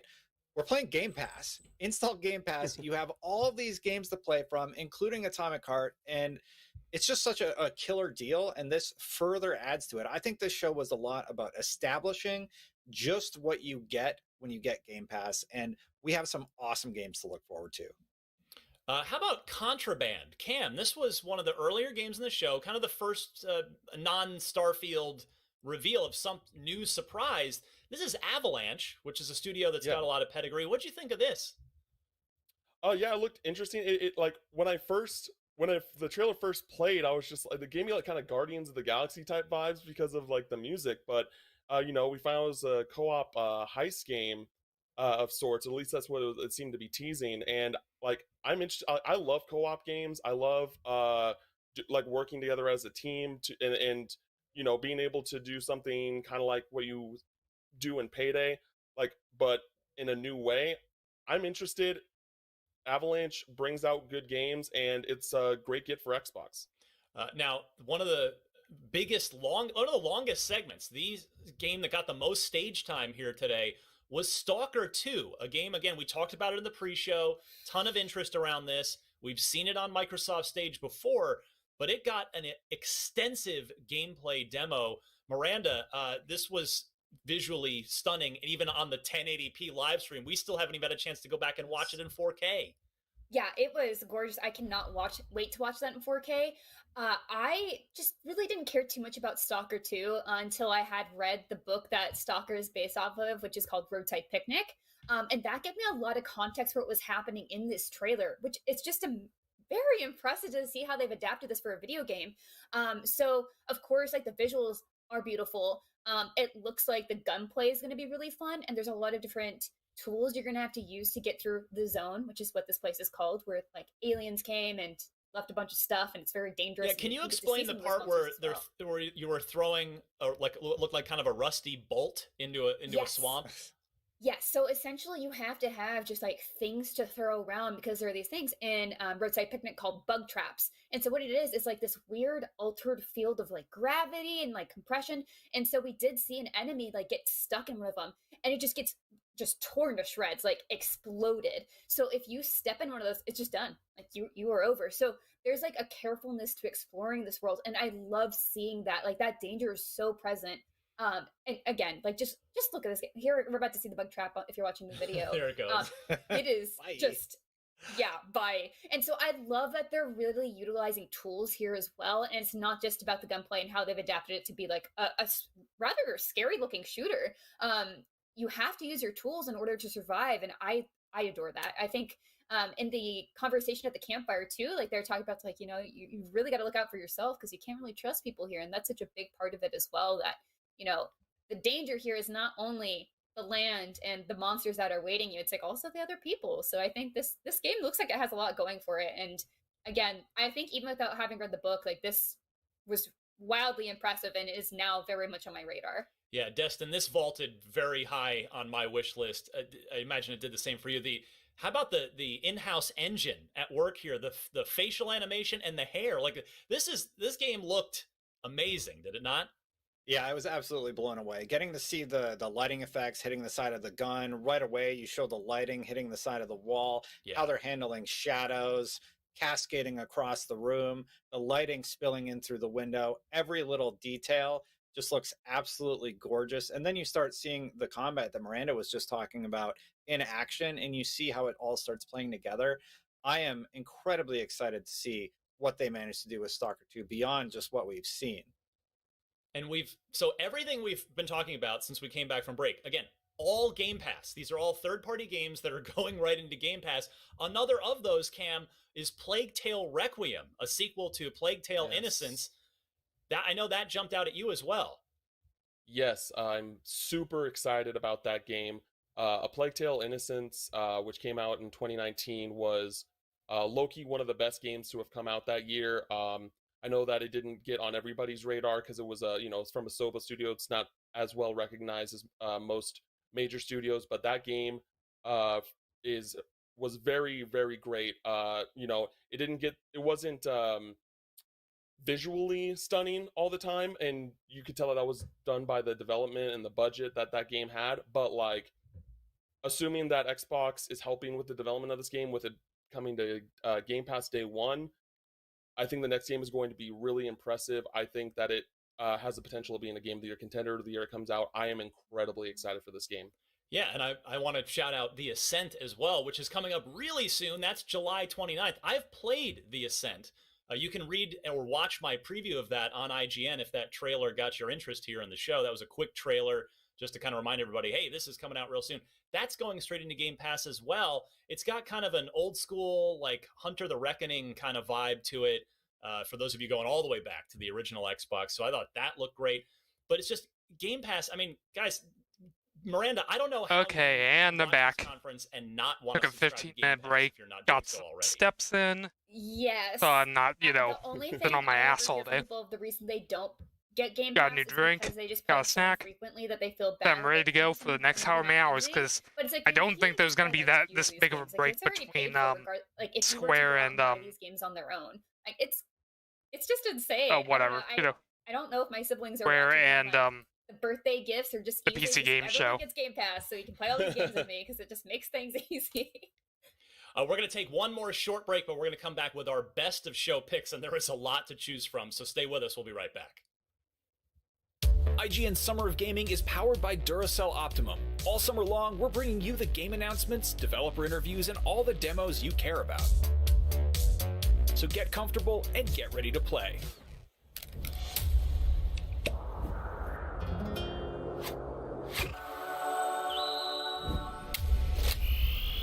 What the hell are they doing there? Upgrade your Xbox controller with Duracell Optimum batteries today. God damn it, batteries. You've got the gaming chair, the gaming headset. Now all you need is the gaming battery. Upgrade your Xbox controller with Duracell Optimum. We made USAA insurance for renters who make the most of their space and money. That's why we make it easy to cover the stuff you love for as little as 33 cents a day. USAA, what you're made of, we're made for. The news says Gen Z is struggling. I've got news for them. I stopped 1,000 attackers. And a natural disaster. I've saved lives. Well, I go to school full-time, while I work full-time. The greater the challenge, the stronger we become. If you're not following IGN on social media, what are you waiting for? We're constantly updating our feeds to bring you the latest news, gameplay,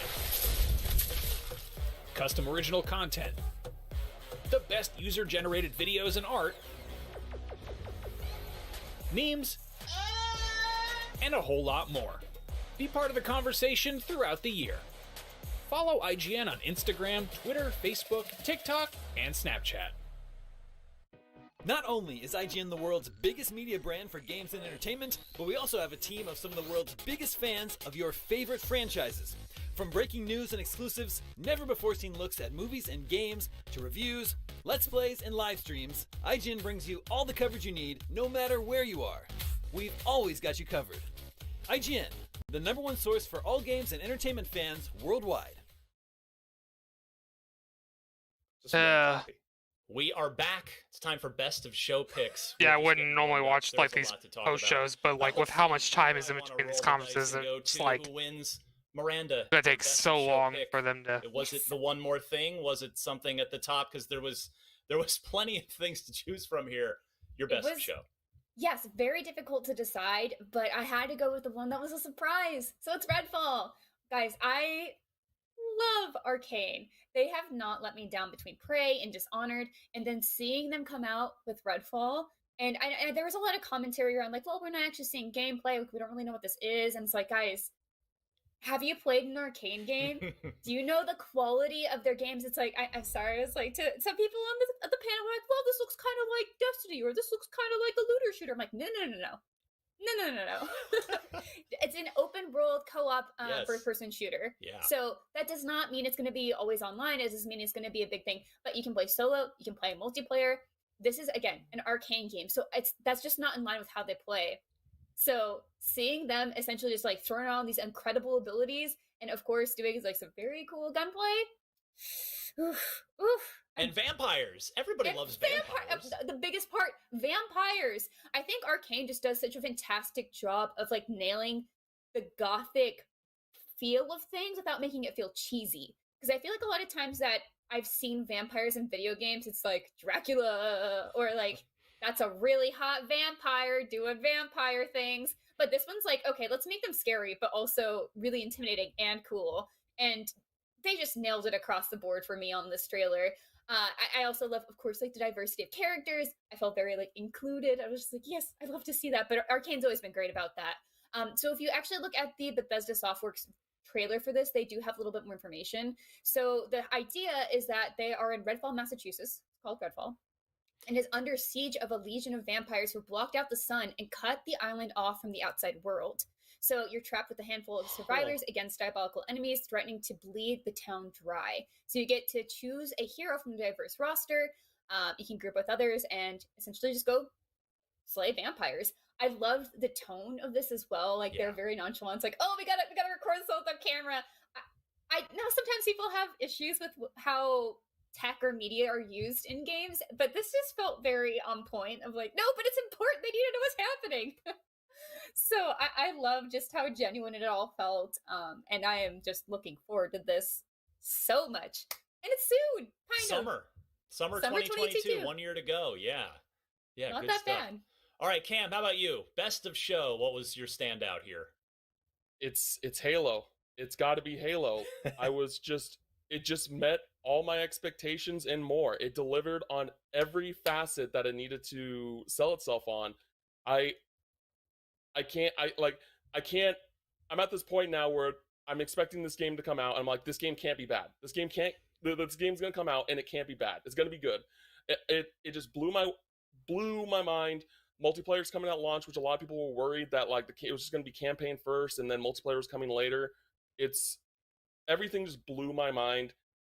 I just can't. I don't have the words. It just looked so good. You're on the air. You got to have some words, my friend. Yeah, I know. It's just so good. Like the story is super interesting. Added a lot more depth to Chief's character and what he's doing in the story from what we saw last year when they first revealed the gameplay. The multiplayer just looks out of this world. It's going to be possibly the biggest multiplayer game once it comes out with the new mechanics that they put in, with the chain grab thingy that they used to. You just use to hijack the free hook price shot tag. Yeah. Again, like the deflector shield, all the variety of new gear that you can use that I'm expecting you're also going to be able to use in the campaign as well. It's just mind-blowing. Can't wait. Yeah, and I think it can't be understated. The fact that this is free means you don't have to buy the game, you don't have to buy the campaign. Anybody with an Xbox One, with an Xbox Series, or with a PC can jump in on this. This could be this could have a huge community for years to come. I'm so happy to see this. Now, I'll go next here because for me, I was not expecting Forza Horizon 5, and I am such a big fan of Forza Horizon because, we got the reveal of the Forza Motorsport Next Gen reboot last year at the showcase. So I thought for sure Horizon would be after that. That's sort of been the cadence as time has gone on. But here we are, that Horizon 5 is not only announced after Motorsport, but it's going to release before it. So that's really fascinating to me. Now, this is cross-gen, and Motorsport won't be. So they're clearly, they're just digging in to move forward on go full next-gen. But man, all the cool stuff, the Mexico setting looks great. The lush jungles, the deserts, the active volcano, the dust storms. I mean, Playground has never missed. That's the bottom line. And they somehow have topped themselves. I thought 3 they weren't going to top, but 4 was still better. 5, oh my goodness. And all the like creator stuff, like with the bowling game, this Horizon 5 might be endless. Like, this looks so good. This is my game of the show pick. I mean, nothing against Halo, nothing against Redfall, but I love Horizon so much, and I was just not expecting to see it. So the fact that we saw it, it looks amazing, and it's out this year. That is just made me so happy. So with that, let me throw to Destin. Destin, we've claimed 3 games. So here, long to but fucking there's plenty Square more to choose from. What do you got? Yeah, they had an excellent show, Ryan. Lots of killer games, and everything everybody has said really blew me away. But one game came out and made a statement right at the beginning, and that was Starfield. 11/11/2022, and guess what? it is Xbox exclusive, as is the game Miranda selected also. That was them setting the tone for the entire conference about console exclusives, things coming to Game Pass. They're saying, hey, look, we have a lot coming, and we are setting you up to have a great gaming season through 2021 and into 2022. Now, I would love to see more. I see the cheese sandwich is already getting a lot of hype online. People are really, really excited about that sandwich. And yeah, the fact that they said that this is basically them showing off the tech that they're able to work with this engine, right?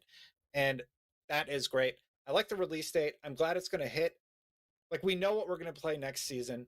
We know what we're going to be playing this season. We're going to be playing Forza and Halo, and we already have a major flag in the ground with Starfield, and I can't wait to see more about what this game is going to be. I'm stoked. I think it deserves a lot more praise than maybe it's getting online. We've been doing this live show, so I don't know. Yeah, I want to give a quick honorable mention. I'm going to cheat because it's my show, and I'm going to give an honorable mention to a game that just sort of snuck in the middle of the show, Somerville.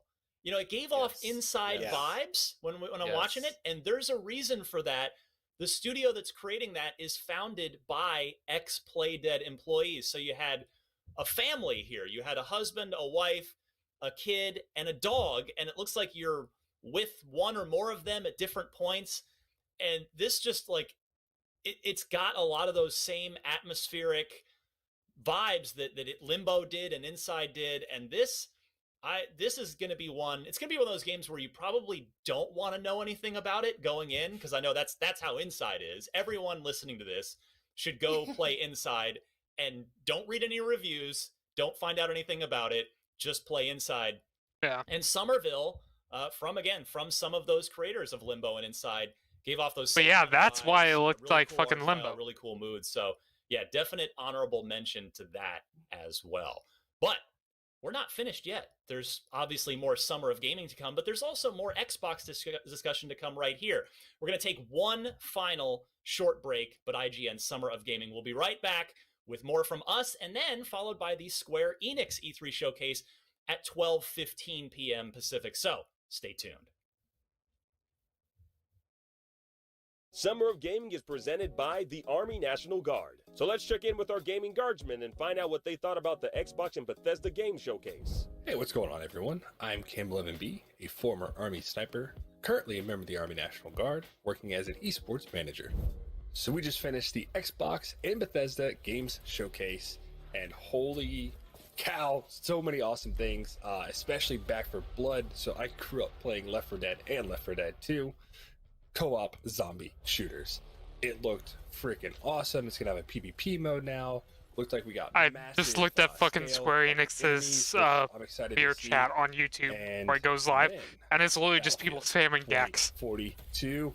I am freaking. I have no idea 120 why. player battles. Levolution is back. Looks like there's tons of different vehicles. I think I saw like Osprey. We've got tanks, 4x4 quads, like. So much. I'm excited. We saw an awesome execution right after the grappling hook. I mean, I'm extremely excited to see what 2042 has to offer. I hope they bring back some type of like Titan gameplay, or like maybe boarding large ships, something like that from 2142. I'm extremely excited. What did you think of the Xbox and Bethesda Game Showcase? Let us know in the chat. I'm Cam11B from the Army National Guard. You can find us both. You're on Twitch. Now back to you. Welcome back. Just a quick reminder that we have got that Square-Enix showcase coming up in 15 minutes. Until then, this is our Unlocked post-show. A lot to unpack from the Xbox conference. And we're going to do a little social check-in now. Let's check in with everybody on the internet, see what the community is reacting to. Destin, are you there, or are we still in that technical difficulty with you? No, I'm here. Good. Can you hear me? Go for it. Yes. Hello. All right. So I've been fed some tweets, very ballsy of them to do, but I dig it. Still probably do some battle pass thing like literally every multiplayer is doing right now. But whatever, bro. Halo's back. So he's talking about Halo and how it's going to be free to play. Very, very excited from Tyler T15. Who else we got here? We got Smitty, Dante, longtime SOT fan. It's been amazing. The last year or so, had so many sick adventures. This looks class as Yeah, well. that Sea of Thieves. Pirates of the Caribbean tie-in was totally unexpected, and I mean that got me like, if there's a whole story campaign there, like it made me want to jump back in and play it.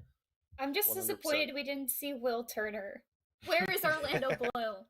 He's the only one I want from Pirates of the Caribbean. Yeah, What else you got, Destin?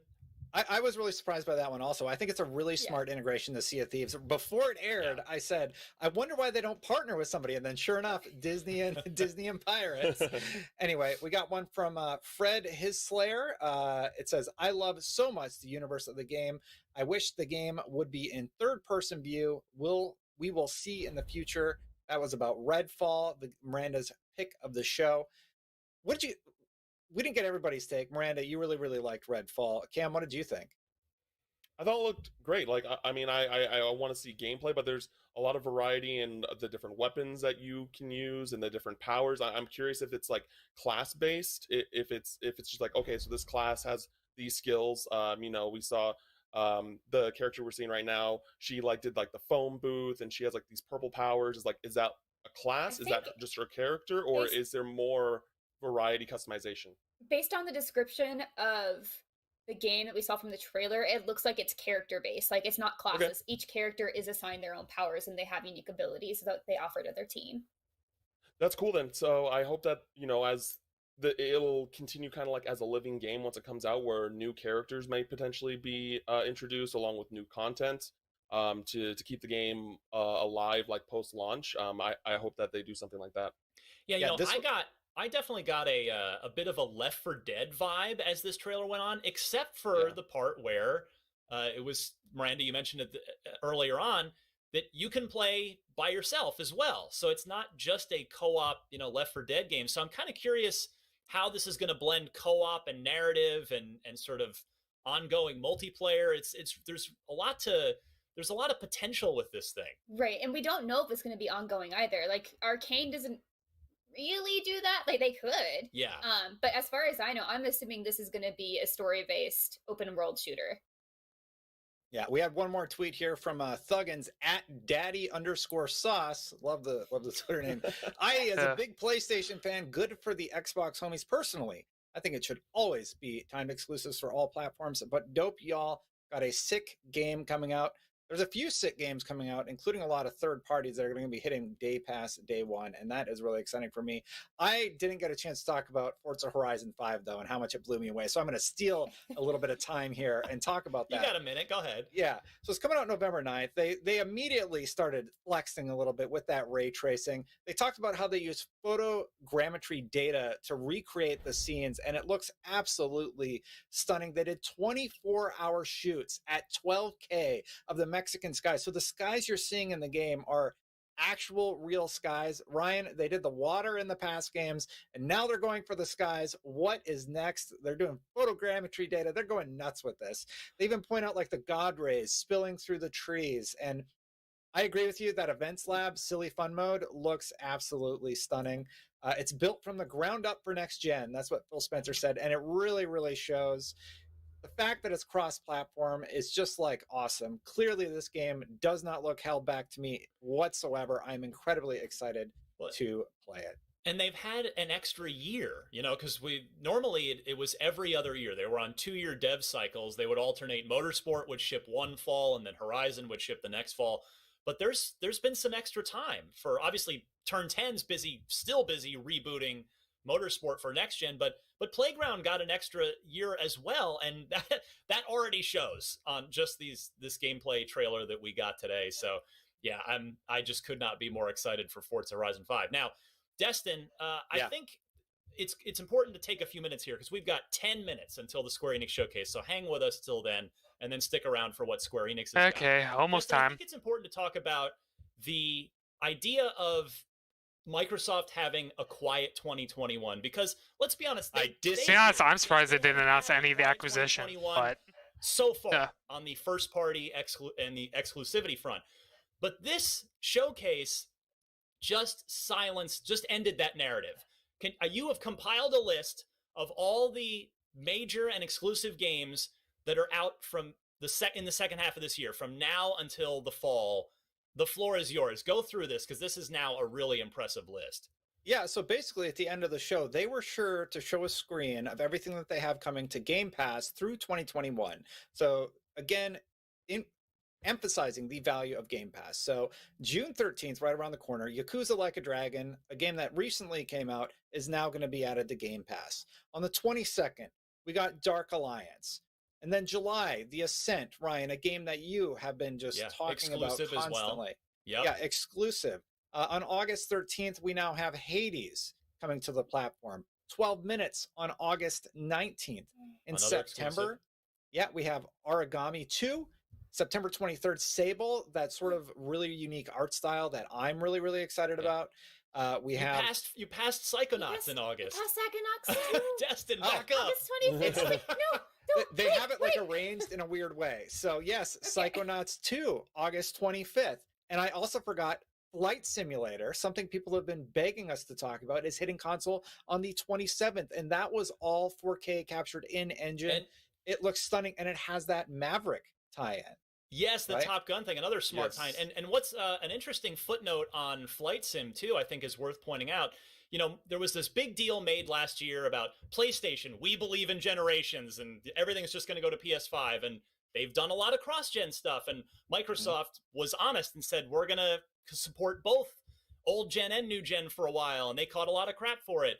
Well, both are, you know, taking full advantage of the new console and the old where they can. But Flight Sim now is, I believe it's the first of the first-party games to go ahead and leave the Xbox One behind. And it's no wonder from taking a look at it, Destin.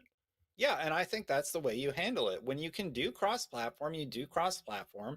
When you need to go next-gen only, you go next-gen only, and you make that very, very clear.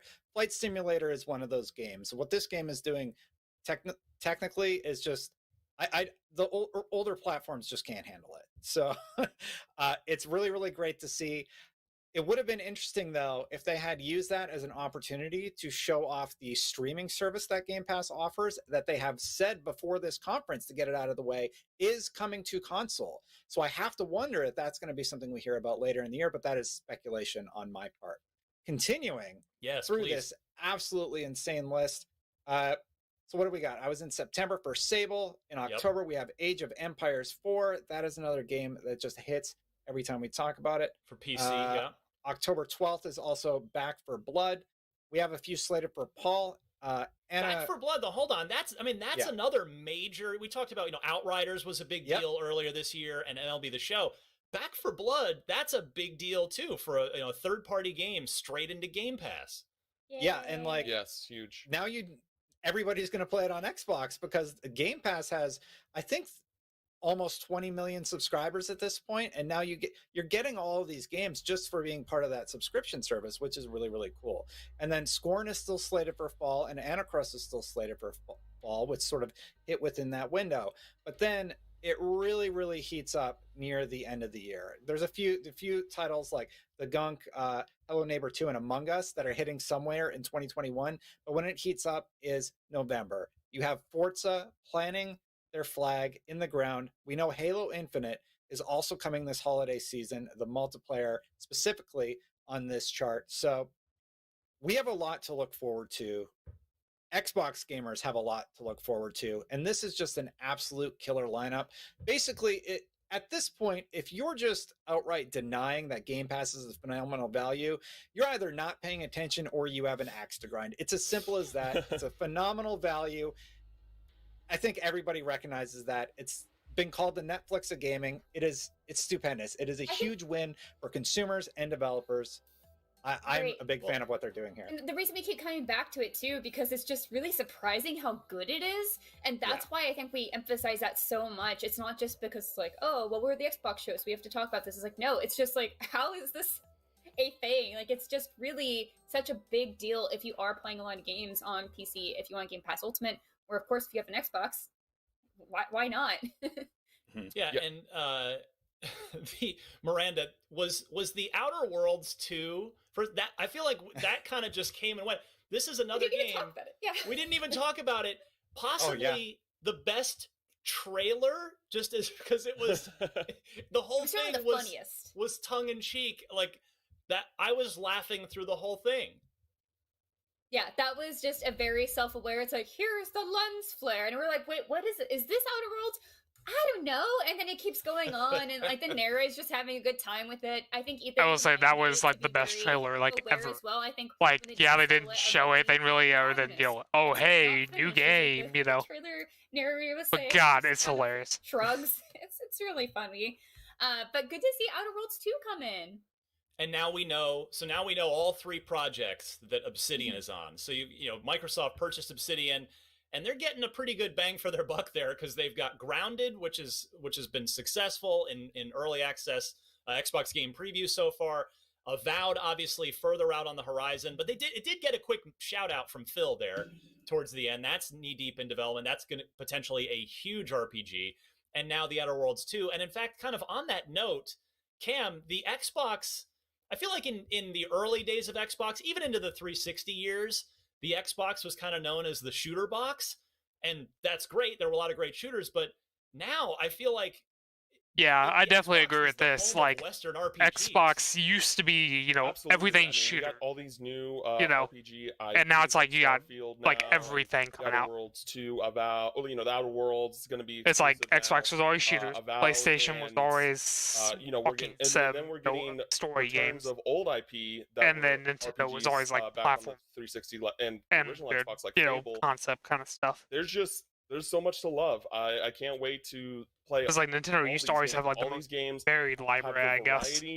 But you know, I'm looking Xbox definitely getting there quite a bit of variety. While Sony is still basically doing their same old stuff to be concerned about. I'm incredibly excited. All these developers are very talented, and I can't wait to see we go ahead and switch over. I know you're a huge JRPG fan. There were a couple of cool JRPGs in the mix too. Not that the Western games get all the attention. Yeah, there was. You know, there was this title. I don't want to butcher the name, but it was like a Uridin Chronicle. Yeah. So I know about the game. I just don't know how to pronounce the title. But I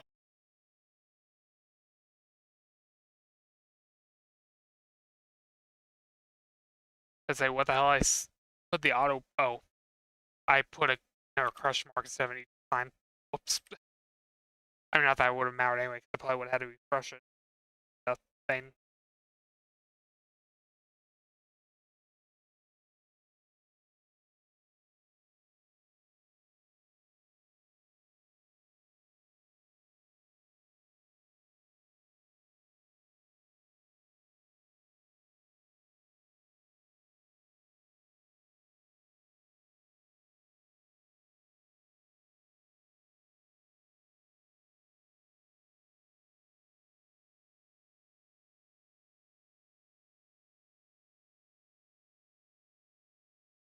So it should be starting any second now. Of course, it's a YouTube premiere, so it's going to have the stupid fucking countdown, but...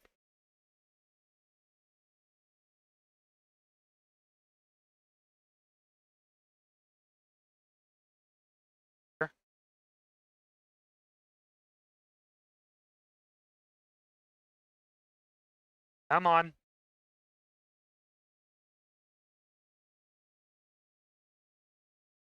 See if it's loaded on YouTube. But okay, yeah, so it says premiere in progress. Started a minute ago, so try refreshing now.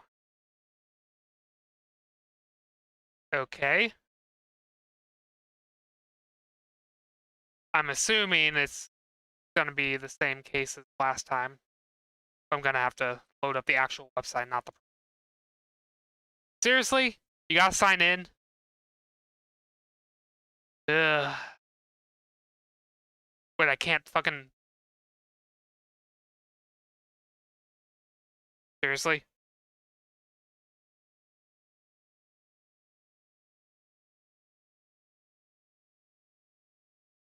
God, I can't fucking sign in here. What the hell?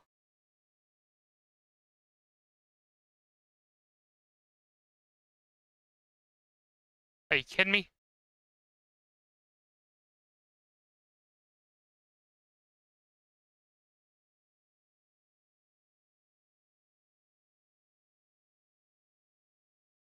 Okay, so I guess I'm gonna have to fucking screen capture.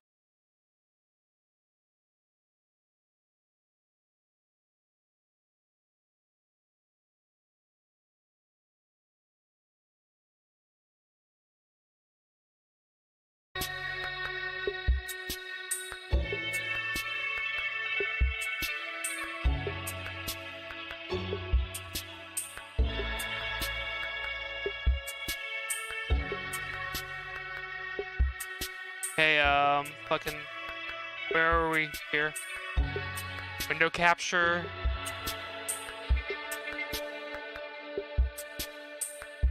Is this gonna work? Oh, fuck. No. Why is it not working? Play capture, maybe?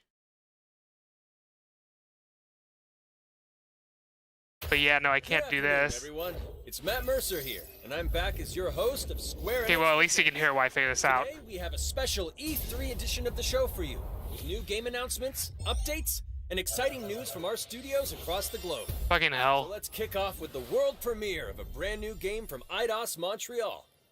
We hope you enjoy the show. Okay, well, I guess I'll have to pull up the game.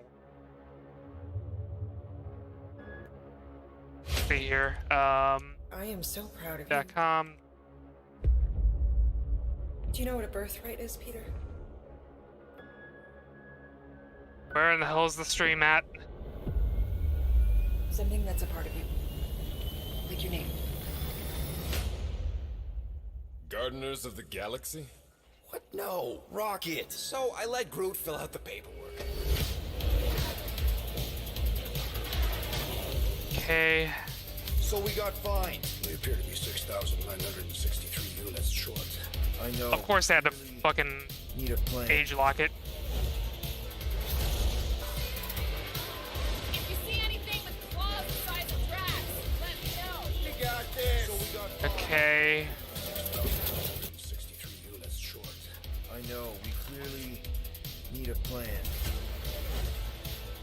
And of course this music, which is probably not cleared at all. We got this.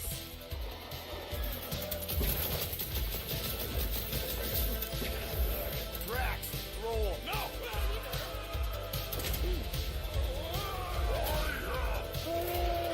You want monster? I'll show you monster!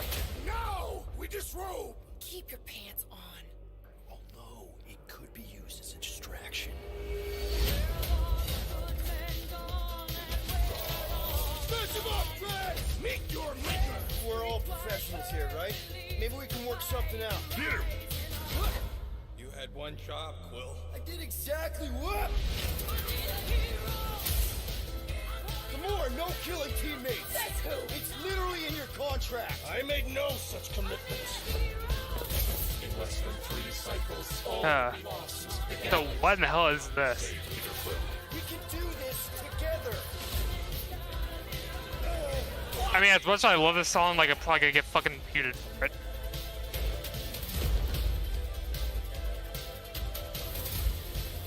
Star-Lord, right? It's Star-Lord. Oh, back!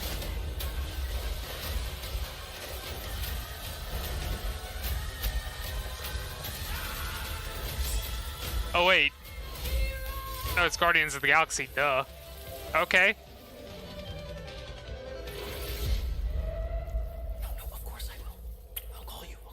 Why did I not fucking notice that? Hi, my So name's first they did an Peter. Avengers game, and now they're doing Guardians of the Galaxy? Okay. For the past few years, we've had the privilege to work on our version of Marvel's Guardians of the Galaxy and reimagine it into a single-player, story-driven, third-person action-adventure game. It's our own fresh take on the Guardians, and something that's really unique to our game is that you get to be Peter Quill. As Star-Lord, you're constantly in the middle of the action as you try to lead this band of misfits. But today, I'm really excited to have all of you join us on this journey, and you'll hear more about the game from our team behind this project. Right, let's do this.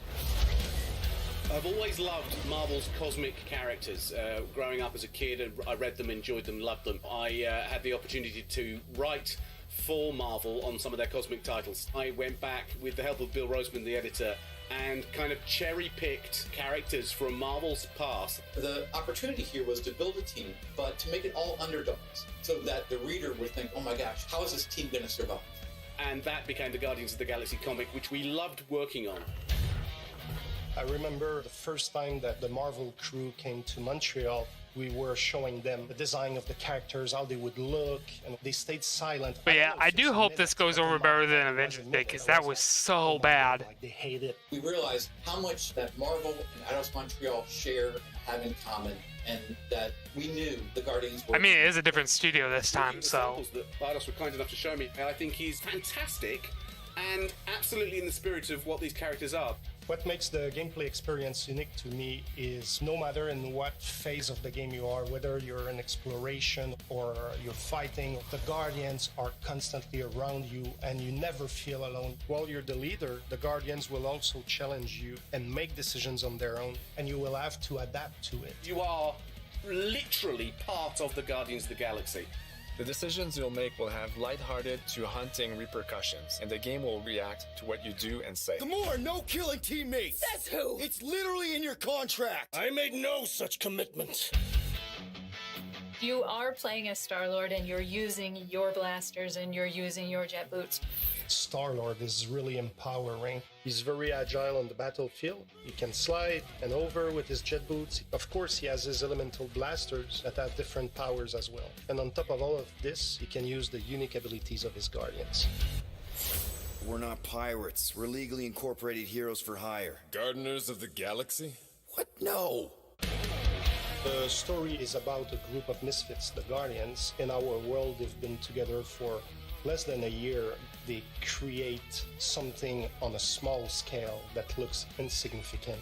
And as they progress through the story, they discover that they created something really big that threatens the galaxy. There are a lot of very interesting villains in the Marvel franchise. And when you're starting to work on a story like this, you get to get your pick of which ones will make the best for this story. That gives us the opportunity to bring in some that are well known, but some that are also not all that well known. What Eidos is getting so right about them is capturing what it's like to be a misfit family. They're also bringing an amazing imagination to it. You're going to see planets and characters that are going to blow your mind. Interpreting it in its own way, I think, makes it feel incredibly fresh and exciting. It's not a matter of trying to replicate the comic or trying to replicate the film. It's trying to take the medium you're working in and make the best version of Guardians out of that. They made it fun. They made it rock and roll. They delivered everything you would want in a Guardians game.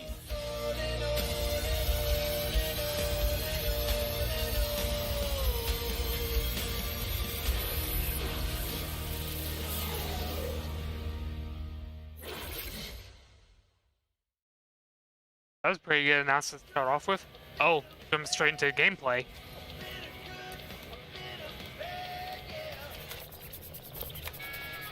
Or at least showing the menu.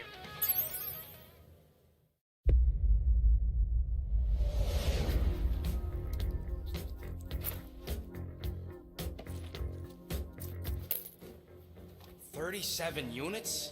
We appear to be 6,963 units short. If we intend to keep our ship, Peter Quill. I know. We clearly need a plan. What about selling Gamora's crap? What? Oh, come on. You've been hoarding them stupid knickknacks ever since you first joined us. I mean, don't tell me they ain't worth nothing. Quarantine zone. That lip sync is bad. My figurines are not knickknacks. Team's in trouble, and you can't be bothered to make no sacrifice. I will sacrifice your head. And take us to the majestic mountains of Kakarandara. Guys, I think we should hear out Groot for once.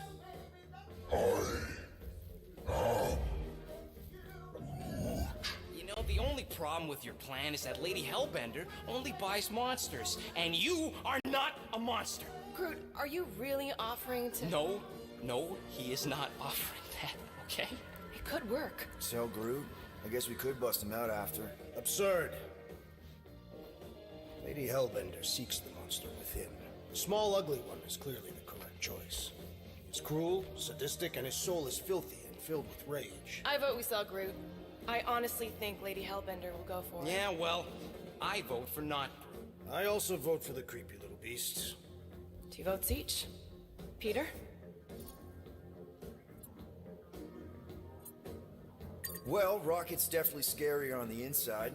He's unstable and vicious and totally oblivious to the needs of others. Okay, we get it. All right, let's do this. Let's go sell a monster. We're not seriously flying into that. You say the weather patterns of Seknarf 9 are tied to the temperament of its ruler. That's not how women work. Or weather. We're flying the wrong way. Nah, he's not flying at all. Guys, relax. Just one minor adjustment. I ever mentioned how much I hate rain? Hellbender's castle isn't even that far. That is not a castle. It is an impregnable fortress. So how do we impregnate it? Ask Peter! Let's just get closer. We'll figure it out on the way. There is nothing to figure out. As beast merchants, we will easily gain access to Lady Hellbender. Good. We've already got a beast. All that's left is the merchant part. Good thing I put on my official merchant costume. There is no such God, that was hilarious. How to re-impregnate it. Boat so good. Whoa! That is some really crazy lightning out there. Never seen anything like it. Meteorological suicide is what it is.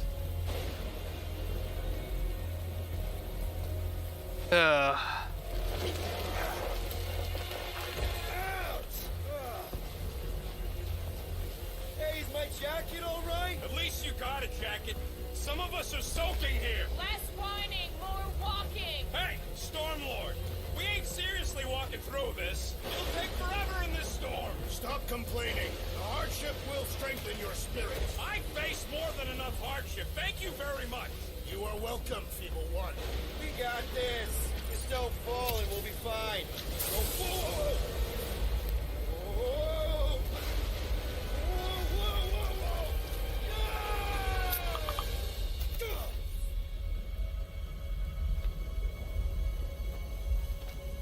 Everyone okay? We should have gone to Mako 4. That would be Jelly Blob. You know what? I survived freaking Half-World. I think I'm scared of some little... It's not alone. Get ready. What are these things? They are amorphous vermin. Shoot first, questions later. Drop them, Gamora! This won't hurt much.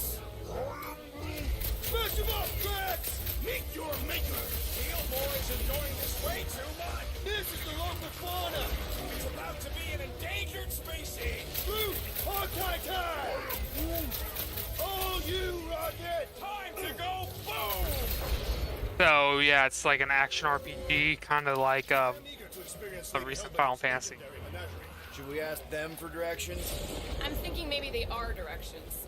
Oh, like a signpost or something. I'm not saying it's an arrow with the word fortress on it, but statues suggest civilization, and the only settlement I saw when we were topside... It's Lady Hellbender's fortress. Dead end.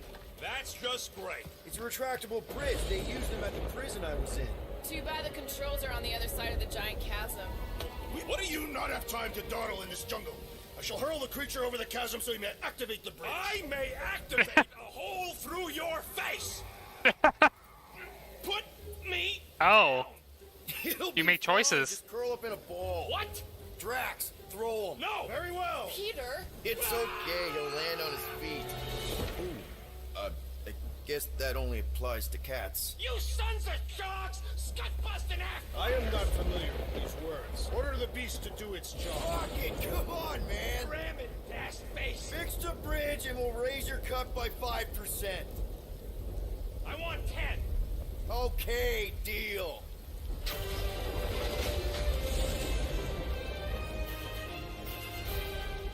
Thanks for the bridge, Rocket. If you even think of pulling that Wait. scud again. Hear that? Guys. I got it.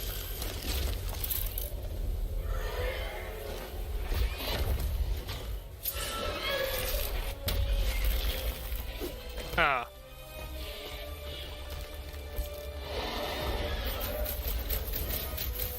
These creatures are perfect predators. Stop cheering for the murder monster! Somebody's having fun. You are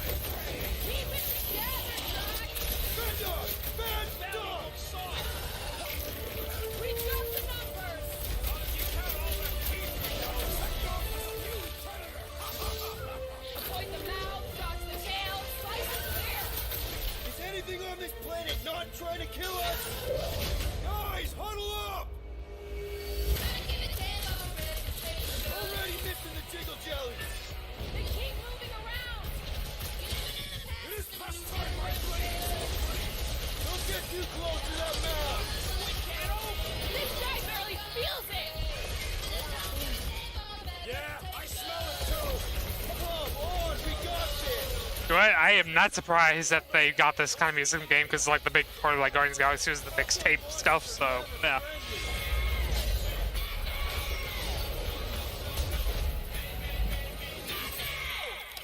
That is definitely in my top 10 fortresses. Peter? Aren't you forgetting something? Oh, right. The cage. The point of even getting the Flarkin thing was looking like we mean business. All right, Rocket. Time to put on your monster face. I only got one face, Quill. Are you sure about this, Peter? Look at him. You better have one hell of a sales pitch.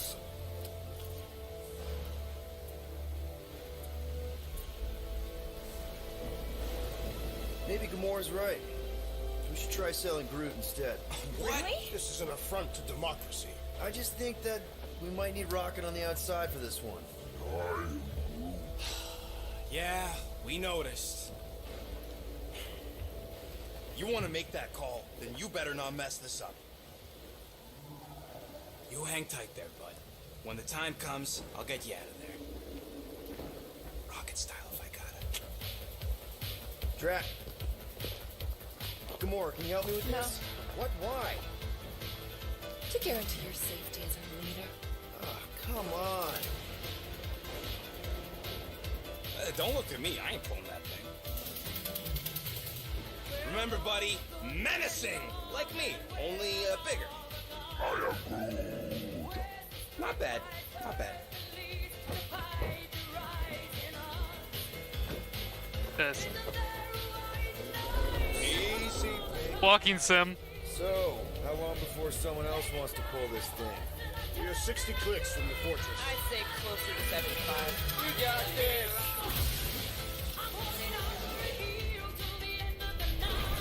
Rocket, what are you doing? Jesus, how much of this game are they gonna show?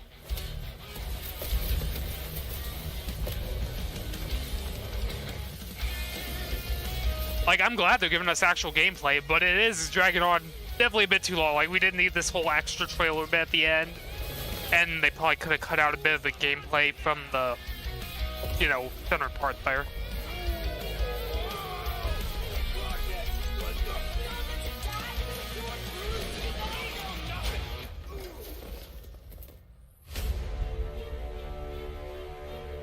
Guardians of the Galaxy. How many times do I have to kill you? The audacity that you thought you could rob me. Dweller, feast upon them! God, they just never end.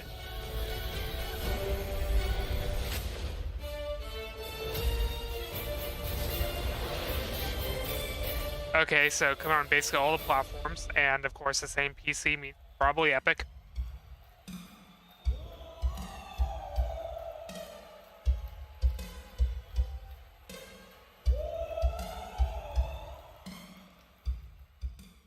Now we're going to revisit two iconic brands that are being remastered for modern platforms. Two iconic brands? Relive the classic games in the Final Fantasy series. Okay. And then get one more peek at Legend of Mana ahead of its June 24th launch. Final Fantasy Pixel Remaster.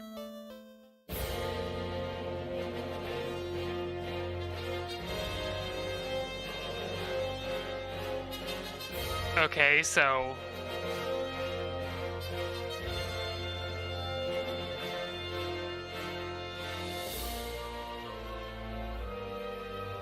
is this gonna be like what do they mean by pixel remaster? Okay, I guess, yeah. There's just gonna be, like, okay. There's basically nothing. I was expecting like, oh, maybe it's like gonna be an Octopath style or something, but no.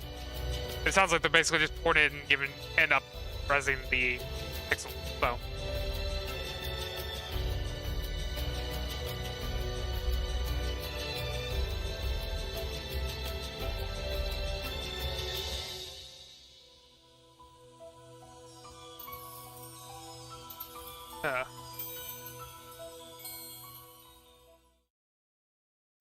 Up next, Earth's mightiest heroes continue to fight time to for the defend shit the game. world in Marvel's Avengers. The team at Crystal Dynamics is excited to share the latest updates with you, including new mission types and a growing roster of heroes.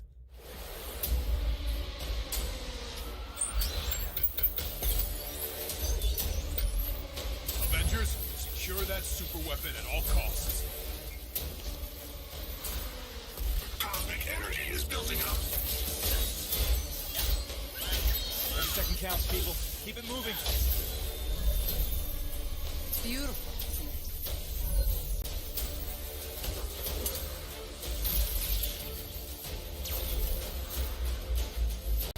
You're out your depth, Avengers.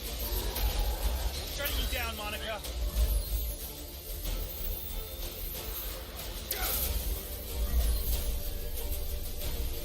The world doesn't need us.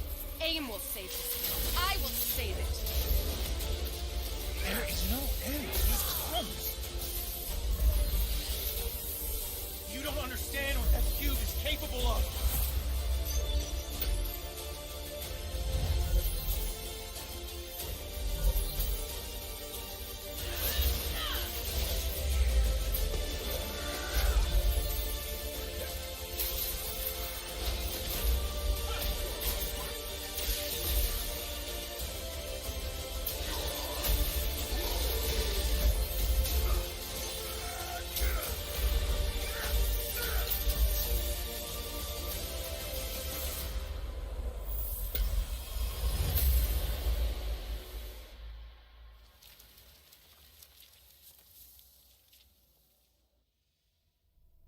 So, that was. I applaud your efforts to connect with your roots, but as a man who has seen 3 Black Panthers fall, I must warn you of a few things. Many eyes follow the path you are about to walk down.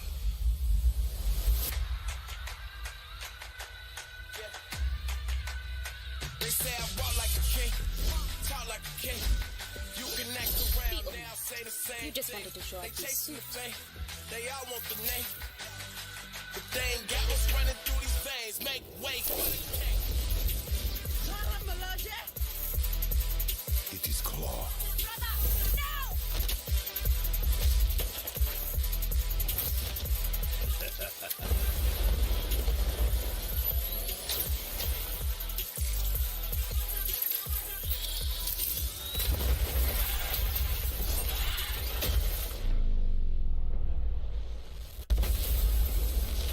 Vibranium doesn't belong to you. You are right. Vibranium does not belong to me. It belongs to Wakanda.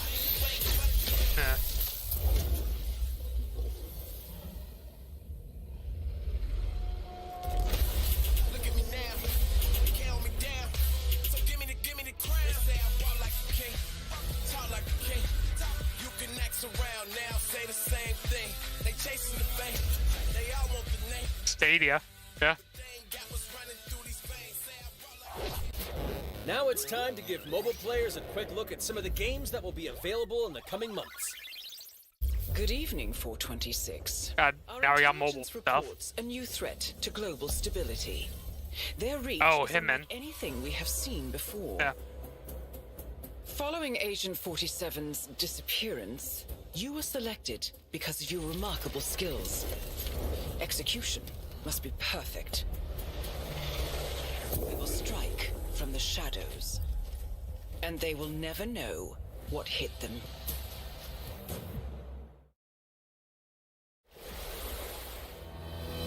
A sad and A near mobile game? What? that echoes throughout eternity. The first mobile entry in the Nier series. near reincarnation.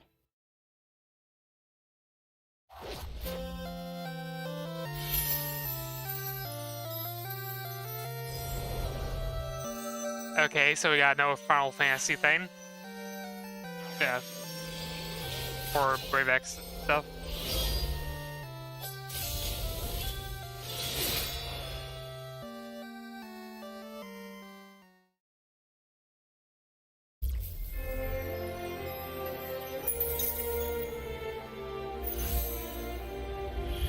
Okay.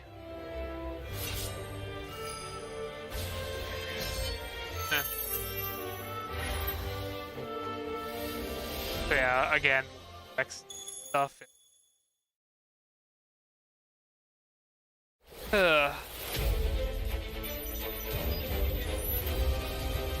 Oh, it's the Battle Royale.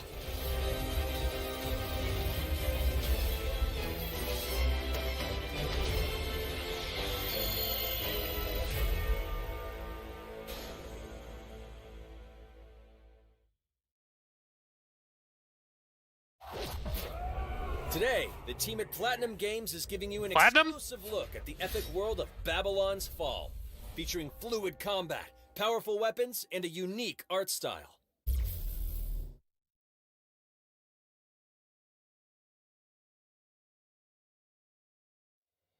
Platinum Games, hell yes. Built over I remember they announced this last year. meant to be a tower of dreams. But for 1,000 more, it was seen as a tower of ruin.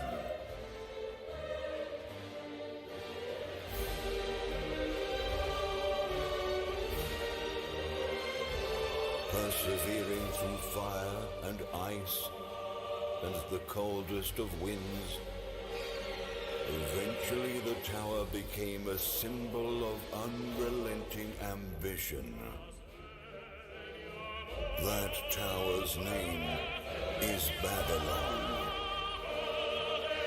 To be honest, I don't think they really said much about it, though. Like, even compared to last time. Does the savior of Neo-Babylon stand among us? What the hell is that voice? Without further ado! Okay, so now we got actual gameplay. This looks weird. Yeah, man, this music does not fit at all.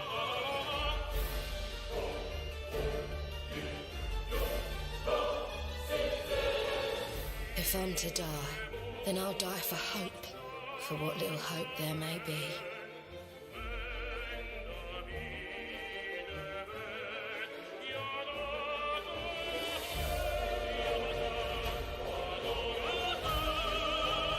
Seen through the veil at last, have you?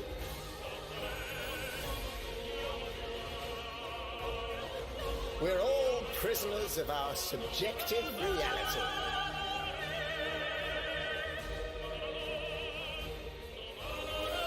Believe only what you see, and you're like to end up seeing only what you believe.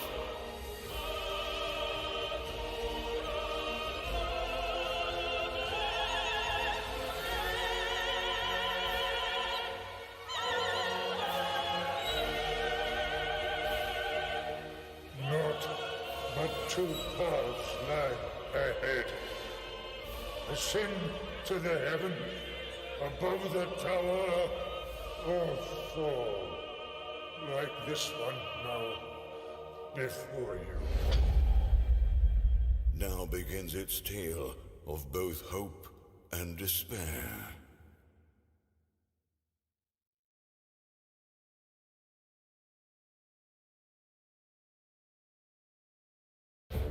And of course, now we're getting a developer in.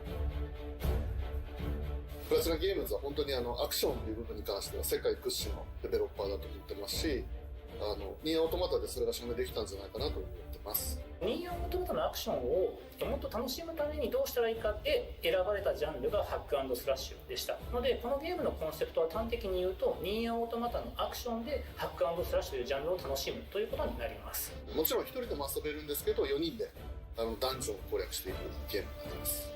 コンセプトについては、プレイヤーが途切れない目標に向かって、アクション、Yes, I'm assuming there's maybe gonna be 1 or 2 games, considering how long they're spending on this stuff. 装備や素材を集めて自身を強化してカスタマイズしていくと。ゲームのスタイルとしては、オーソドックスなハック&スラッシュ。I mean, as much as I do like Platinum's games, like with their quality and stuff, like this one just doesn't really look as good, to be honest. プレイヤーの背中についているギデモコフィというのがかなりキーアイテムとなっています。それによって、遊び方とかカスタマイズの方向性っていうのも変わってきます。ハイファンタジー感というか、その上品さというところはすごい意識してくれっていうふうには言われましたね。カートゥーンチックにならないようにというか、リアルに本当に存在している人たちがいるかのような感じは意識しました。このゲームは運営型のゲームとして開発しています。発売後も定期的に新しいコンテンツを提供する予定です。ようやく皆さんに改めてこういった形で発表できたこと本当に私たちも嬉しくなってますし、まさにこれから開発の佳境になっていくので精一杯頑張っていきたいので、皆さんも引き続き応援よろしくお願いいたします。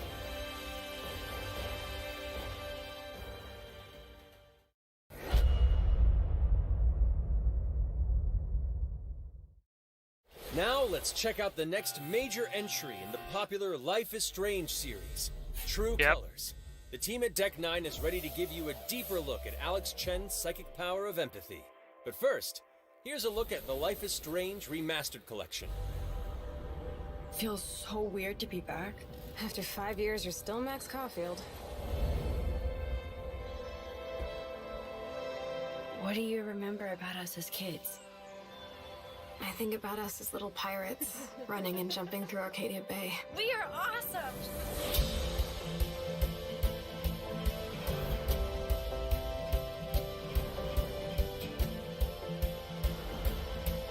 To be honest, it doesn't look like that big of an improvement. Like, it definitely looks better, but not much better. Or take my picture with your new camera. That's Rachel Amber. After my dad died and you moved, I felt abandoned. Oh, good, you're here. Rachel saved my life. She was my angel. Something happened to her. We have to find her, Max. Holy shit. Max, what's going on? No! Whoa. I discovered I could reverse time. What the hell is this? Whatever's going on between us is special. Step back before you regret it. Get in, Max! Then I realized I had a choice and the power to change everything. Arcadia Bay is on the edge of disaster. Time to change time. Whatever happens, But yeah, it's like, it looks slightly better, but it's like, they called it like remaster and shit, like not really that huge of a remaster. And not really worth it if you already played the game, obviously. As MXM Tune. I'm a musician and the singing voice of Alex Chen in the upcoming Life is Strange True Colors. I hope you enjoyed that first look at official gameplay from the remastered collection. As a longtime fan, I know I did. You can see the love and care that Deck 9 have put into remastering both Life is Strange and Before the Storm. This collection features improved character animation, lip sync, and visuals, breathing new life into these two beloved games. Back in March, we also revealed the next major game in the series, Life is Strange True Colors, a small-town supernatural mystery. Alex Chen must uncover the truth behind her brother's death, using her psychic power of empathy to unravel the shocking secrets of Haven Springs. Today, we have a first look at Alex's unique power in action. Here's game director Zach Garris for more. Alex's psychic power of empathy is integral to the story of Life is Strange True Colors. It impacts every relationship she builds and every decision she makes. Never thought I'd have a freaky empath friend. For years, Alex has been unable to shut out the strong feelings of others, the fear, sadness, and anger of those around her, leading her to believe her power is a curse. In the wake of Gabe's death, Alex realizes the only way she can find the truth is to embrace her power. I can't believe this is happening. And the only way to understand is to feel what he's feeling. From the very start, you can use Alex's power to focus on brightly colored auras to gain an insight into people's emotions. He was too young. Just too young. These valuable insights deepen Alex's relationships with the folk of Haven Springs, as well as sparking new dialogue options and events, as here from a scene very early on in the game. You're gonna lose her. You're gonna lose her, and it's all your fault. Alex has uncovered a secret that Mac wants to keep hidden from his long-term girlfriend. I will say, like, and now he is terrified. The visuals definitely don't look that appealing, but I mean, he can talk to Riley. Who really cares about the visuals? I mean, to be honest, like, it's about the story. So, please, help me out. Mac's telling you a whole lot of bullshit. Listen. Thanks for telling me the truth, Alex. Are we still together? Are you serious? I need to get back to work. Sure, Alex, we'll get out of your way. When Alex encounters a particularly strong aura, she can reach out to actively connect with that person's emotions. This generates a nova, a supernatural flare that transforms the world around Alex into a reflection of that person's psyche. In this altered, emotionally charged state, Alex can experience fragments of thoughts and memories to get to the root of their issue. But not every emotional crisis can be easily dealt with. Some carry a dangerous, even life-threatening amount of power. He's dead! I wish I were too. No decision is easy, and the consequences will be felt across the game. This anger could kill her. What if I could just take it away? Using Alex's powers the only way you can uncover the truth behind her brother's death. What would that do to her? What would it do to me? And even if I can, should I? How far will you go in pursuit of that truth? The choice is yours. I wonder what else I might. Alex's powers look so awesome. I have no idea how I'll make some of these choices, but I can't wait to play it with you all when it comes out on September 10th. Don't forget, you can pre-order Life is Strange True Colors now. And if you choose the Ultimate Edition, you'll also receive the Life is Strange Remastered Collection. And that's it for today. Make sure to follow the Life is Strange social channels for more.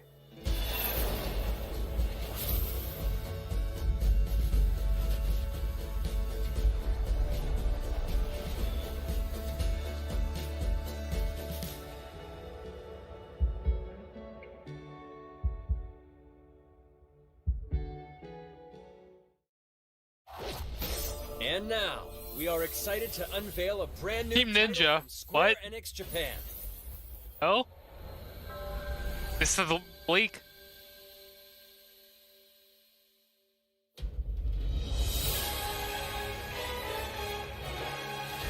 I'm here to kill chaos. That's my mission.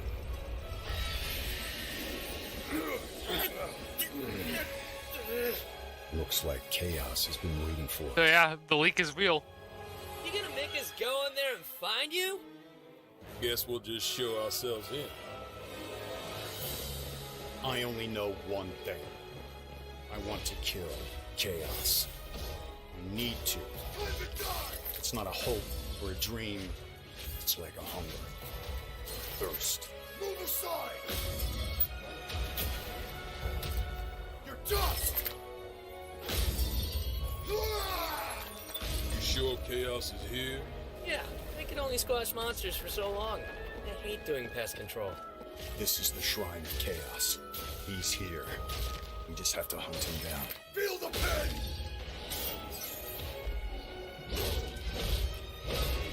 The darkness is so thick I can taste it.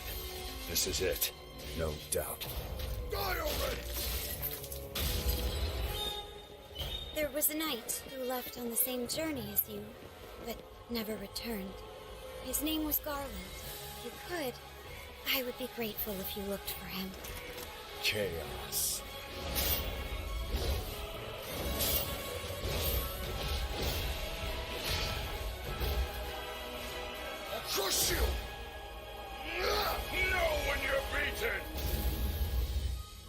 And who are you? We're here to kill Chaos. The prophecy's very own Warriors of Light. Really?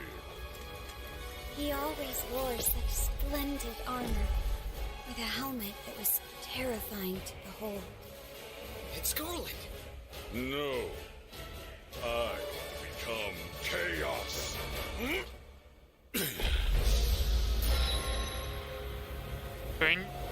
So yeah, Final Fantasy game by fucking Team Ninja.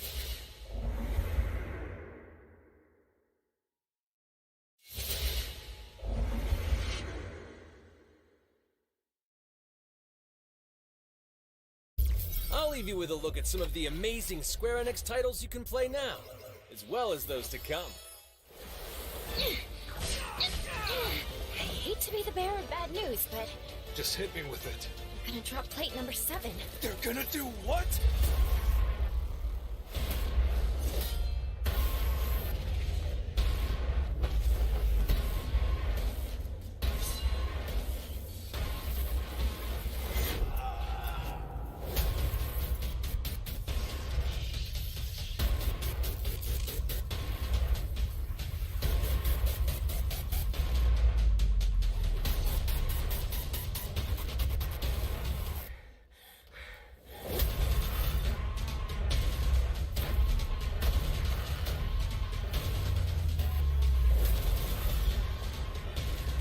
It's all or nothing.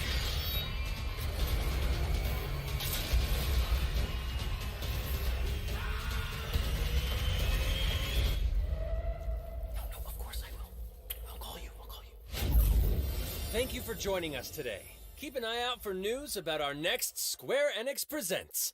I'm Matt Mercer. See you next time.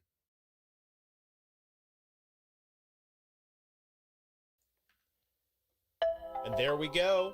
Okay. Presents. That was a look at okay, let me all things Square. What did you guys think of that? I get the next thing. Oh fuck, what in the hell events next? So now we got the gaming that up.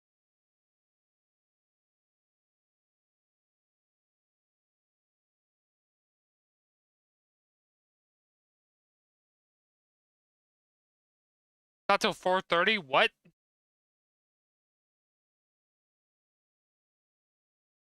Ugh.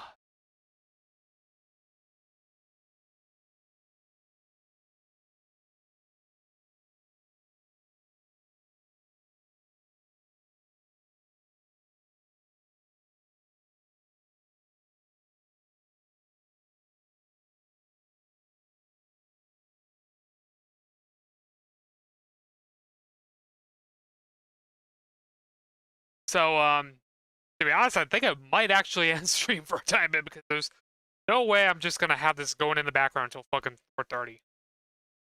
I guess let me see if anybody else is doing anything.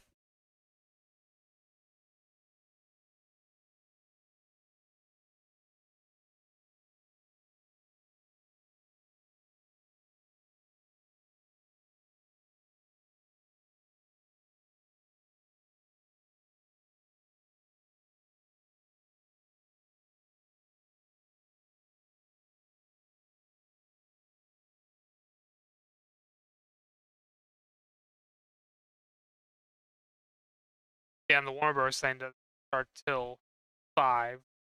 I mean, not 5. 5 hours. Somebody else's doesn't start till 4.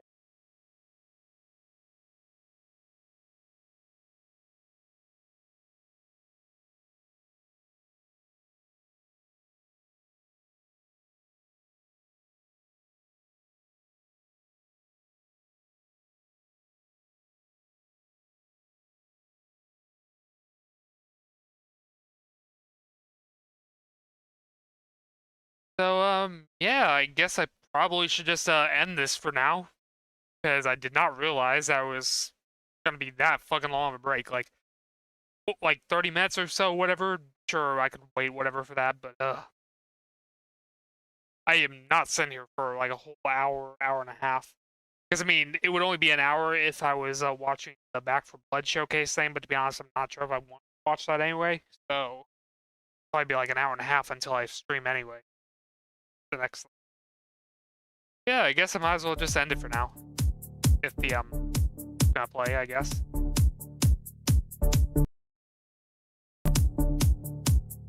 Wait.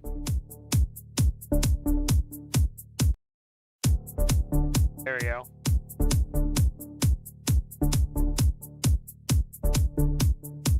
So let's just see if I can. And of course, it just stops randomly. What the hell?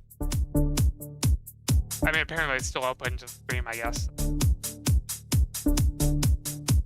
I'm gonna go ahead and just see if I can host somebody for now, or I might just end it.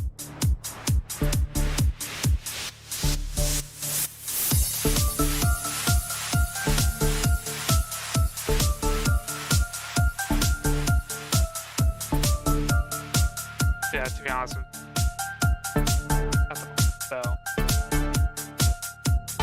Yeah, I guess I'll just call it here for now, and I'll be back in like an hour. So, like, I might end up streaming the Back from the Blood Showcase, I don't know. You know. Oh, you'll be back in an hour or an hour and a half, so